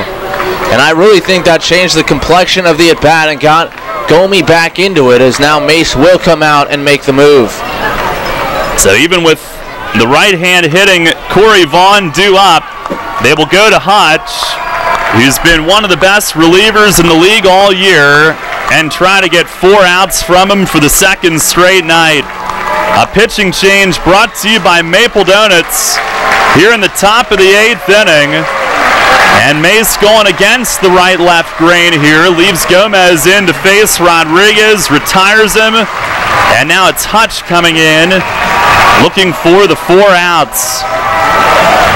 Snyder at first, 2 outs, and Corey Vaughn, who tonight is 2 for 3 with 2 doubles and a first-inning RBI. He will be the batter. As Hutch gets ready, we'll pause for station identification. This is Revolution Radio. First in York, first in sports. Your only local sports station. The new Sports Radio 1350, WOYK, York, Pennsylvania. Now this 8th inning is brought to you by York Dental Sleep Therapy. Revs leading at 4-2. Are you tired of feeling the effects of sleep apnea or sleepless nights due to your CPAP? Dr. Bell may have an option to help you. Make your appointment today and let Dr. Bell help determine which treatment is best for your needs. Call 717-316-1299 or visit yorksleep.com. York Dental Sleep Therapy, 450 West Market Street in Hallam. Also on our WellSpan Sports Medicine injury report, Steve Janis on the DL with the fracture in his hand. Southern Maryland with Zach Wilson on the DL, but has taken over hitting coach duties, had the blood clot ailment that forced him to shut it down for the year. We wish him the continued best. So Hutch will face Vaughn. Hutchinson 4 up, 4 down last night. This season 4-3 with a 1.36 ERA. 57 outings. Vaughn, the tying run, hit 13 long balls this year. Again, 2 doubles tonight. Here's the stretch. And Hutchinson's first pitch. Fastball, strike called, outside corner. This season he faced Vaughn 3 times, 4 times actually. Hit him once, retired him 3 times, 2 of those on strikeouts. There's the stretch. The 0-1. Swing and a miss, a changeup as it dances off the outside. He's ahead 0-2. Hutchinson's had good success against both righties and lefties this season.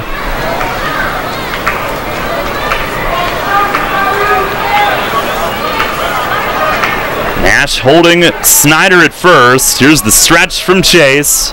The 0-2. Swing and he fouls it off upstairs, late on it.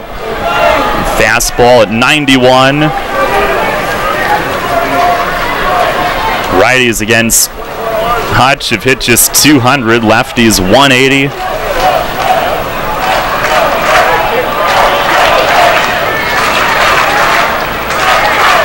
He stares in and ready.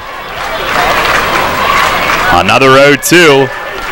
Inside off the glove of Tejeda. That'll go to the backstop. It didn't miss hitting Vaughn by much. And that'll be a wild pitch. Snyder at second. Again, the tying run is the hitter. But a base hit could make it a 1-run game. And now, with that in mind, they're going to pinch run at second base.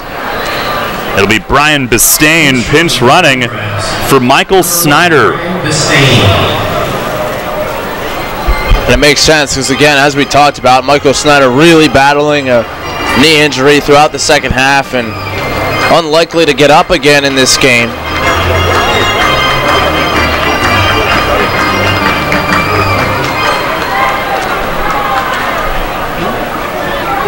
As Southern Maryland trying to cut it to 1 on a base hit. Didn't make that move until that runner got to second base. It's 1-2 on Vaughn. Hutchinson ready. Checks second twice, delivers. And a bouncing ball softly to first. Hutch needs to cover. Nash the flip. Got him! Just in time at first. A late break to get over. And Nash on the big 2-hopper had to leave the area and had to flip it to Hutchinson, who just barely won the race. Oh, man. That was close. You could see it developing, but the Revs are through the 8th. No runs, 1 hit, and 1 left. Bottom of the 8th inning. It remains York 4, Southern Maryland 2. You'll always hit it out of the park with great Best Yet products from your neighborhood Sure Save stores. Like party platters with $18.93 deli items. Team up Best Yet hot dogs with Best Yet kettle cooked chips. And get Best Yet 12 packs of soda and Best Yet Rising Crust pizzas at Sobel's Markets in Shrewsbury, Stewartstown, Whiteford, and East York. And at Nell's Market Fresh Foods in Spry. Parents, do you want your child to be part of a national award-winning baton twirling group? Baton twirling is fun and not only forms friendships, but develops leadership, sportsmanship, teamwork, and self-discipline. Wanda and her staff at Wanda's Cadets Baton Studio are happy to teach those looking to perform in parades, as well as those looking to compete at an elite level. Take advantage of their new student registration promotion at their West York or Red Line location. Call 717-676-7902 or visit their website at wandascadetsbatonstudio.com. You trust AAA to work at every mile. But AAA doesn't just cover your car. They can also cover your home. AAA Home Insurance protects every square foot. And when you add AAA Home Insurance to AAA Auto Insurance, you get more protection and more savings. Insurance that's not just insurance. Talk to your local AAA insurance agent today or visit AAA.com to learn more about AAA Home Insurance. Hi, this is Mark Mason. You're listening to York Revolution Baseball on the home of the Revs, Sports Radio 1350, WOYK.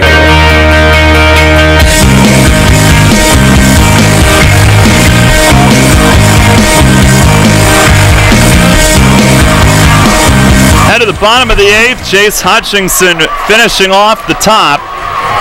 And he'll try to make it a 4-out save tonight. Meanwhile, the Revs will look to provide some insurance, leading 4-2. Right-hander Evan Reed, who suffered the loss last night, will come on in relief. Pitching change brought to you by Maple Donuts. And Tejeda will get things started. 0 for 2 with a hit by pitch earlier tonight. And Reed delivers. Swing and a line drive, base hit to left. Tejeda wastes no time and rips a missile. A low liner just hovering above the dirt and sailing into left field. And that's the one I think breaks him out of the skid. Last night did have a hit, but we've been waiting to see that contact for quite some time. That was absolutely torched. He could not have hit that ball any harder. Here's Travis Witherspoon. He might be up there to bunt. That was good to see from Isaias. Read the stretch. And the first pitch he does square. Pulls back. It's a called strike down in the zone. Last night, Reed had the first 2 outs. Then Silva doubled. Nash homered. In 2 regular season outings, he went 2 scoreless innings, struck out 3, just 1 hit. One of those outings here in York last week. Now ready, and a toss to first, Tejeda back standing. It's strange to see the Revs up 2 in the bottom of the 8th and no activity in their bullpen, but Hutchinson came in and out earlier than normal and got that out. Now the stretch. And the 0-1 Witherspoon squares, bunts through it on a high fastball this time. Reed ahead with 2 strikes. Ryan Dent on deck. Looking ahead to the 9th for Southern Maryland, they'll have 7, 8, 9. Garcia, Allen, and Cone due up.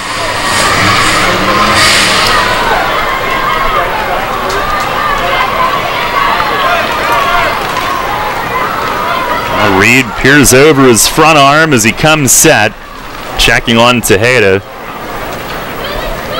Long hold, deals home. Witherspoon still bunting, and he fouls it off himself, and it's strike 3.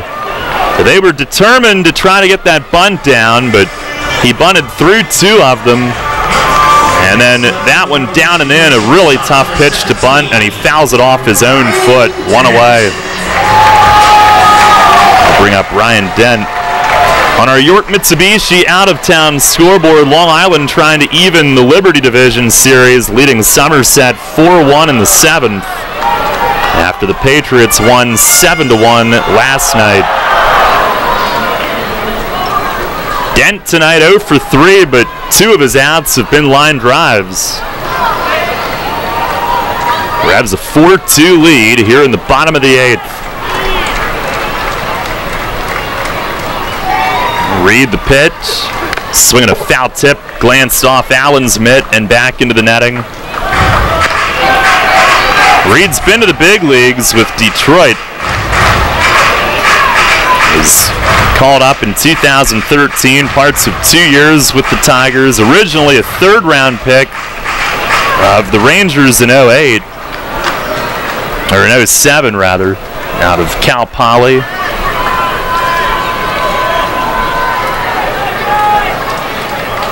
Oh-1, and a swing and a foul up over the first base roof.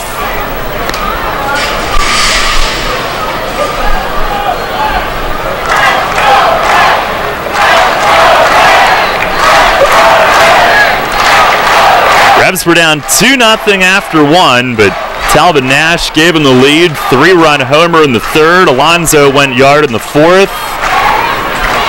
Neither team has scored since. Now the stretch. And the 0-2. Swing and a foul back upstairs that bangs out of the suite level and down to the seats in front.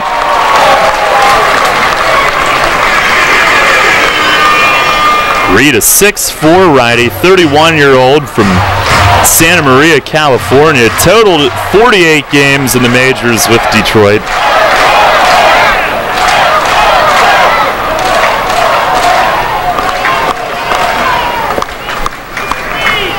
Alrighty, and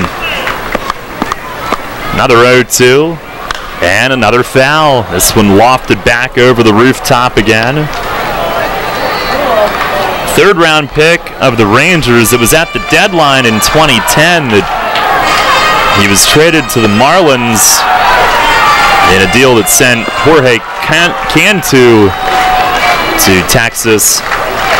And then at the start of the 2013 season, the Tigers took him off waivers.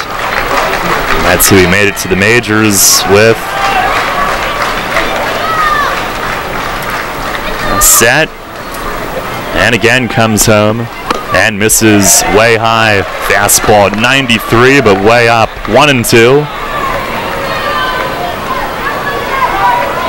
Since his time in the majors, he's been in the American Association, Venezuelan Winter League, and earlier this year, 26 games with Sugarland. Was 1-1 with a 5.11 ERA out of the Skeeters bullpen.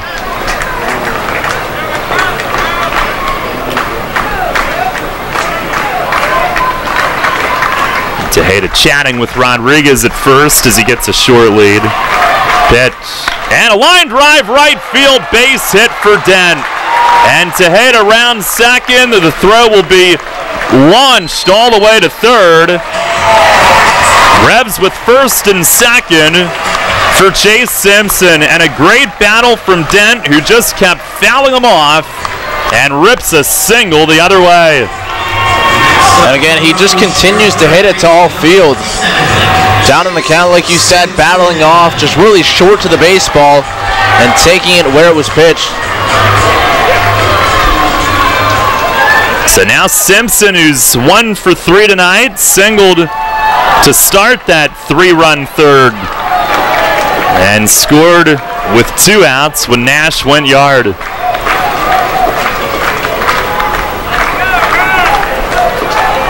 Revs now out hitting the Blue Crabs 9-8. First pitch missed outside. Last night they out hit them 11-5, but took 10 innings to finish it off. Trying to give Hutch some extra breathing room as he waits for the 9th.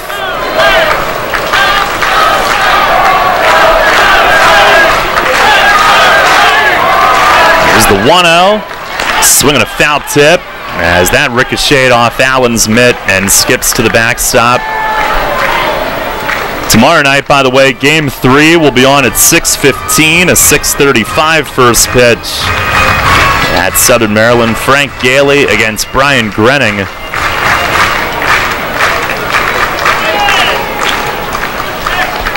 Online, we'll have our high school football game of the week presented by Wellspan Sports Medicine, Northeastern and Central.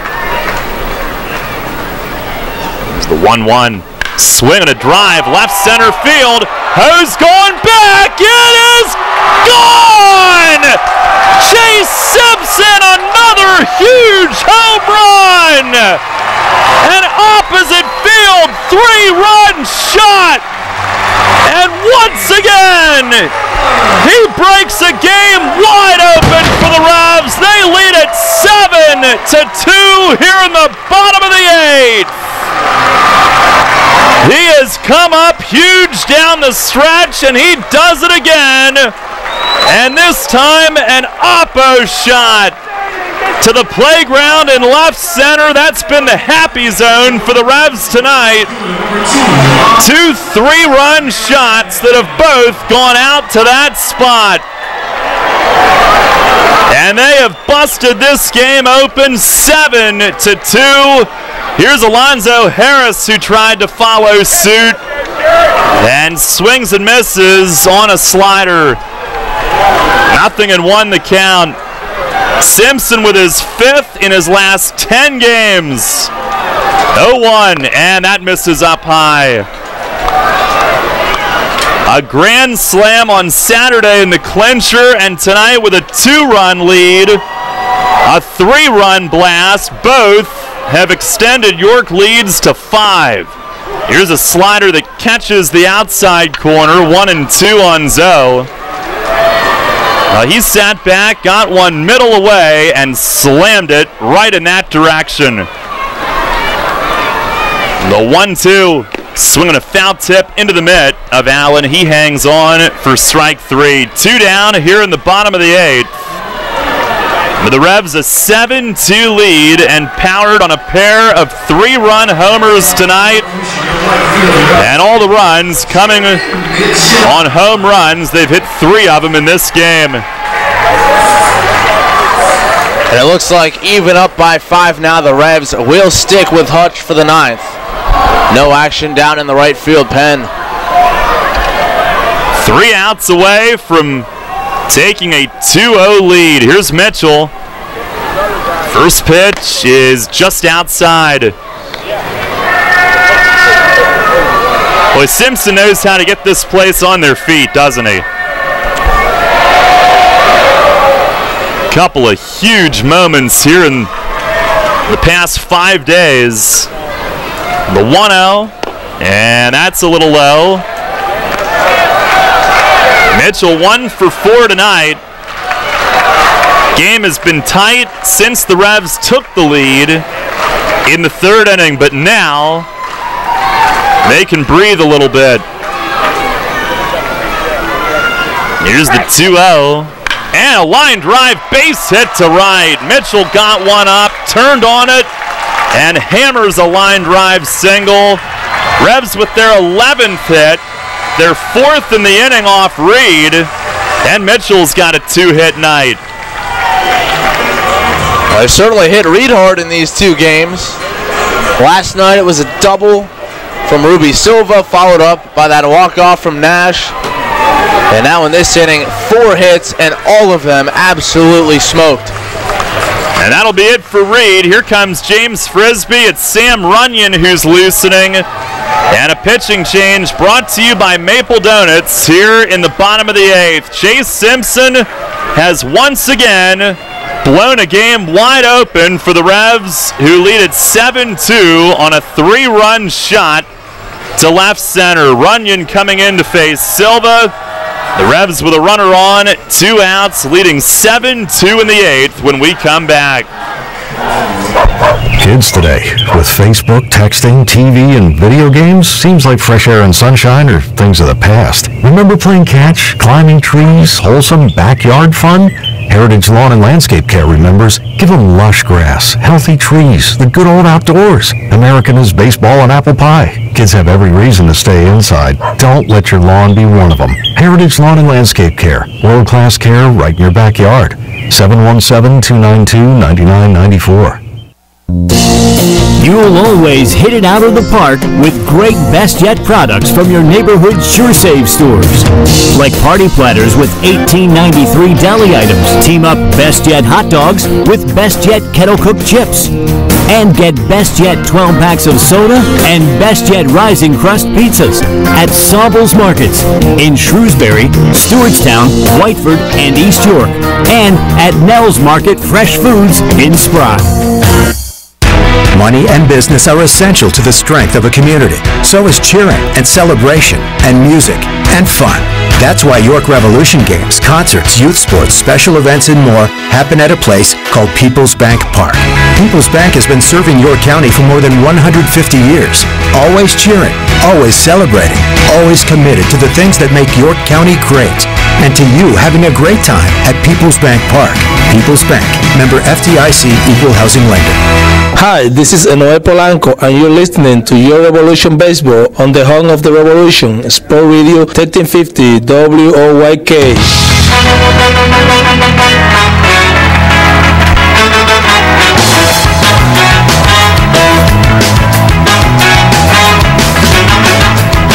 Chase Simpson has a knack for this, doesn't he? 7-2 York. And Runyon in now, facing Ruby Silva, who pops the first one up. Might be a quick outing for Runyon. They're backing up from the left side of the infield, and the third baseman, Lozada, hangs on. He was backing up, struggling with it all the way, reached way to his left and hung on. But the Revs blow this game open. A 3-run shot from Simpson, a total of 4 hits in the inning, and 1 man left. And game 2 will head to the 9th with the Revs in command. It's 7-2. Hear that? It's the sound of summer. Sound nice? Call Kona Ice. We do it all. Schools, sporting events, parties, both corporate and birthday. You name it, we'll be there. We bring the party to you. If you need a little bit of fun in your life, we're the shaved ice truck for you. Oh, and we fundraise too. This summer, cool down with Kona Ice. Give us a call at 1-800-KONA-ICE or visit us online at www.kona-ice.com. Kona Ice. Flavor our world. Runners know the challenge. It's not the uncompromising weather. It's not the pounding repetition. It's not knowing how to dig deep as you start the climb of that last hill. For runners, the challenge is the discipline to keep running. Flying feet. Casual runners, amateur runners, hardcore runners, no matter what level runner you are, Flying Feet Sports Shoes is with you every step of the way. Flying Feet has become the leader in athletic footwear and properly fitting the feet of runners throughout Central PA. Flying Feet has become the leader in athletic footwear, properly fitting the feet of runners throughout Central PA. And that holds true whether you're training or racing on roads, tracks, or trails. For those searching for that discipline, Flying Feet provides the latest shoe innovations, the accessories and equipment, and the inspiration to keep on running. Greg Baum and his staff have the knowledge and the true understanding of what running is all about. As one local runner put it, Flying Feet is family, and all runners are welcome. Flying Feet. Flying Feet Sports Shoes, 1511 Melrose Avenue, York, just off exit 18 of I-83. This is Hall of Famer Jim Palmer. You're listening to York Revolution Baseball on Sports Radio 1350 WOYK. First in York, first in sports.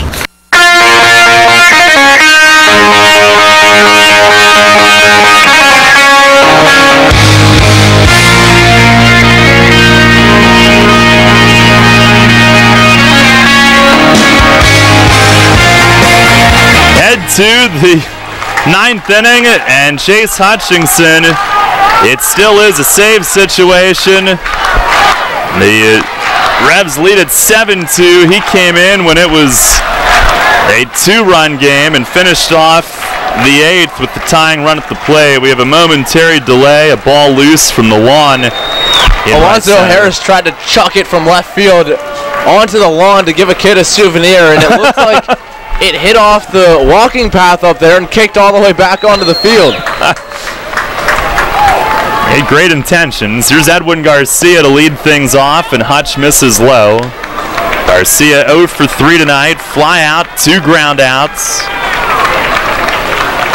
People were buzzing about what Chase Simpson did Saturday night for days, and now they're giving him nicknames here. The 1-0, and that misses inside. Someone said Babe Simpson. One of our pals said Clutch Simpson. Mr. September has been thrown around. It's the 2-0, and it's just inside. That was close.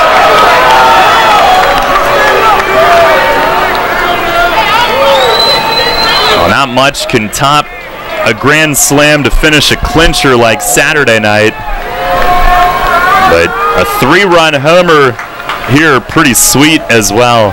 And here's a ball down and in. Garcia walks. Hutch was sitting for a while. Homer Simpson has been brandied about. So leadoff man on. Here's Luis Allen, who's 0 for 2 with a walk tonight. 7-2 York.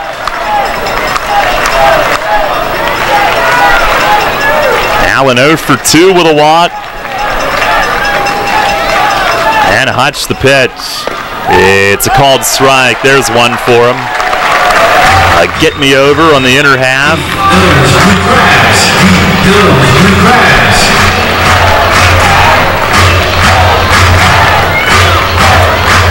3 outs to go. And many of these fans on their feet already. The 0-1. Swing and a miss. As Hutch goes off speed. There's at least an entire section behind the Revs dugout that's standing. They're going to stand the entire 9th inning. Revs trying to take a 2-0 lead and hoping to put themselves in position to have another home game in Game 3 of the next round. Here's the 0-2. Swinging a bouncer toward third, but foul. Either way, they will still have tall orders, a big task ahead going to Southern Maryland, but 3 more outs will send them there, needing just 1 win.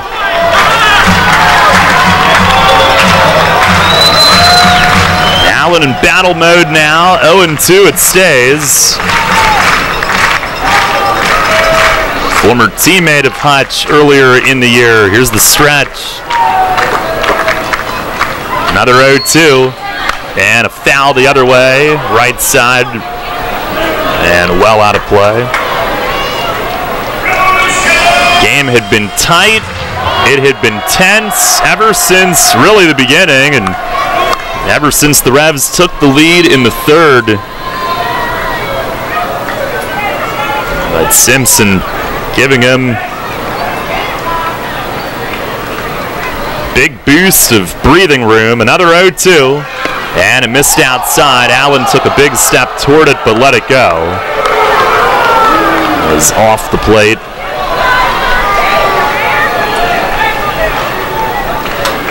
I know they certainly don't want to overextend Hutch.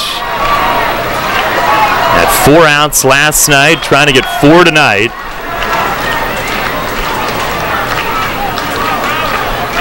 I don't think they counted on him sitting so long either. Here's the pitch. Swinging a grounder, foul again as Allen pulls it past third. And it's one of those catch-22s because obviously if you know what the Revs are going to do in the bottom of the 8th, you probably don't bring Hutch in the top half, and then you have him with a day of rest before tomorrow. But in a close game, you try to strategize and play matchups and put your guys in what you feel is their best chance to win, and then certainly not enough time once the Revs extended the lead to get someone else up to throw. Well, ready again. Another 1-2 and another foul. Allen sends it up over the roof. And even if they don't come back, the Blue Crabs, the more they make Hutch work, the more you think about that heading into tomorrow. Allen working on, I believe it's 3 2-strike fouls now.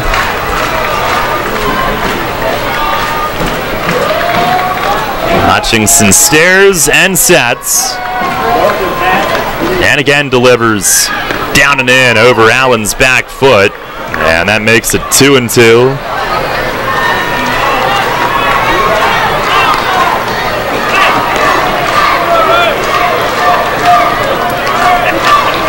Revs looking to improve to 11-6 all-time in postseason play at home. In search of their 5th 2-0 series lead. The 2-2. Swinging a line drive base hit toward the line in left. Allen with a great at bat, and he got a changeup that he sat back on and yanked over the third baseman, Simpson. First and second with no outs. And it's not going to come easily here in the 9th. Here's Zach Cohn, who's 0 for 3, ground out, 2 flyouts. Revs with a 7-2 lead. 7 runs, 11 hits, 1 error for York, 2-9 and 1 for Southern Maryland. Many of the fans remain standing. First pitch is swung on, trickled foul. That glanced off the left hand of the plate ump, Jorge Terran, as he walks that one off. Hutch now at 18 pitches tonight.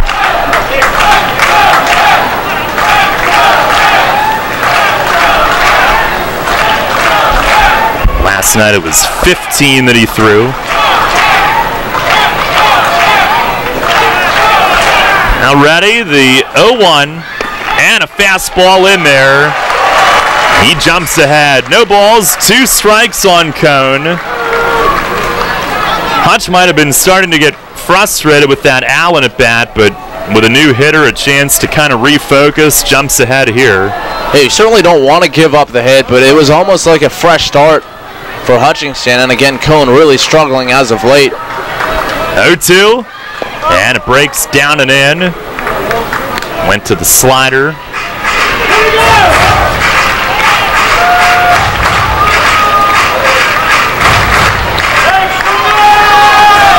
Oh, the insurance certainly welcome right now. If everything were the same, Southern Maryland would have the tying run on base at this point.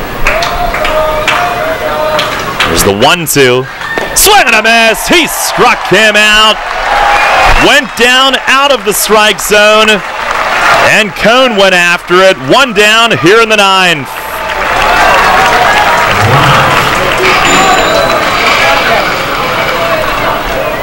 And we'll go to the top of the order, and Lozada. Revs get Brad Allen up just in case Hutchinson is out there for too many pitches. Lozada 1 for 4, homered to lead off the game. And the first pitch, he swings, taps one back to Hutch, scampers into the front of the mound, turns and throws, 2 down.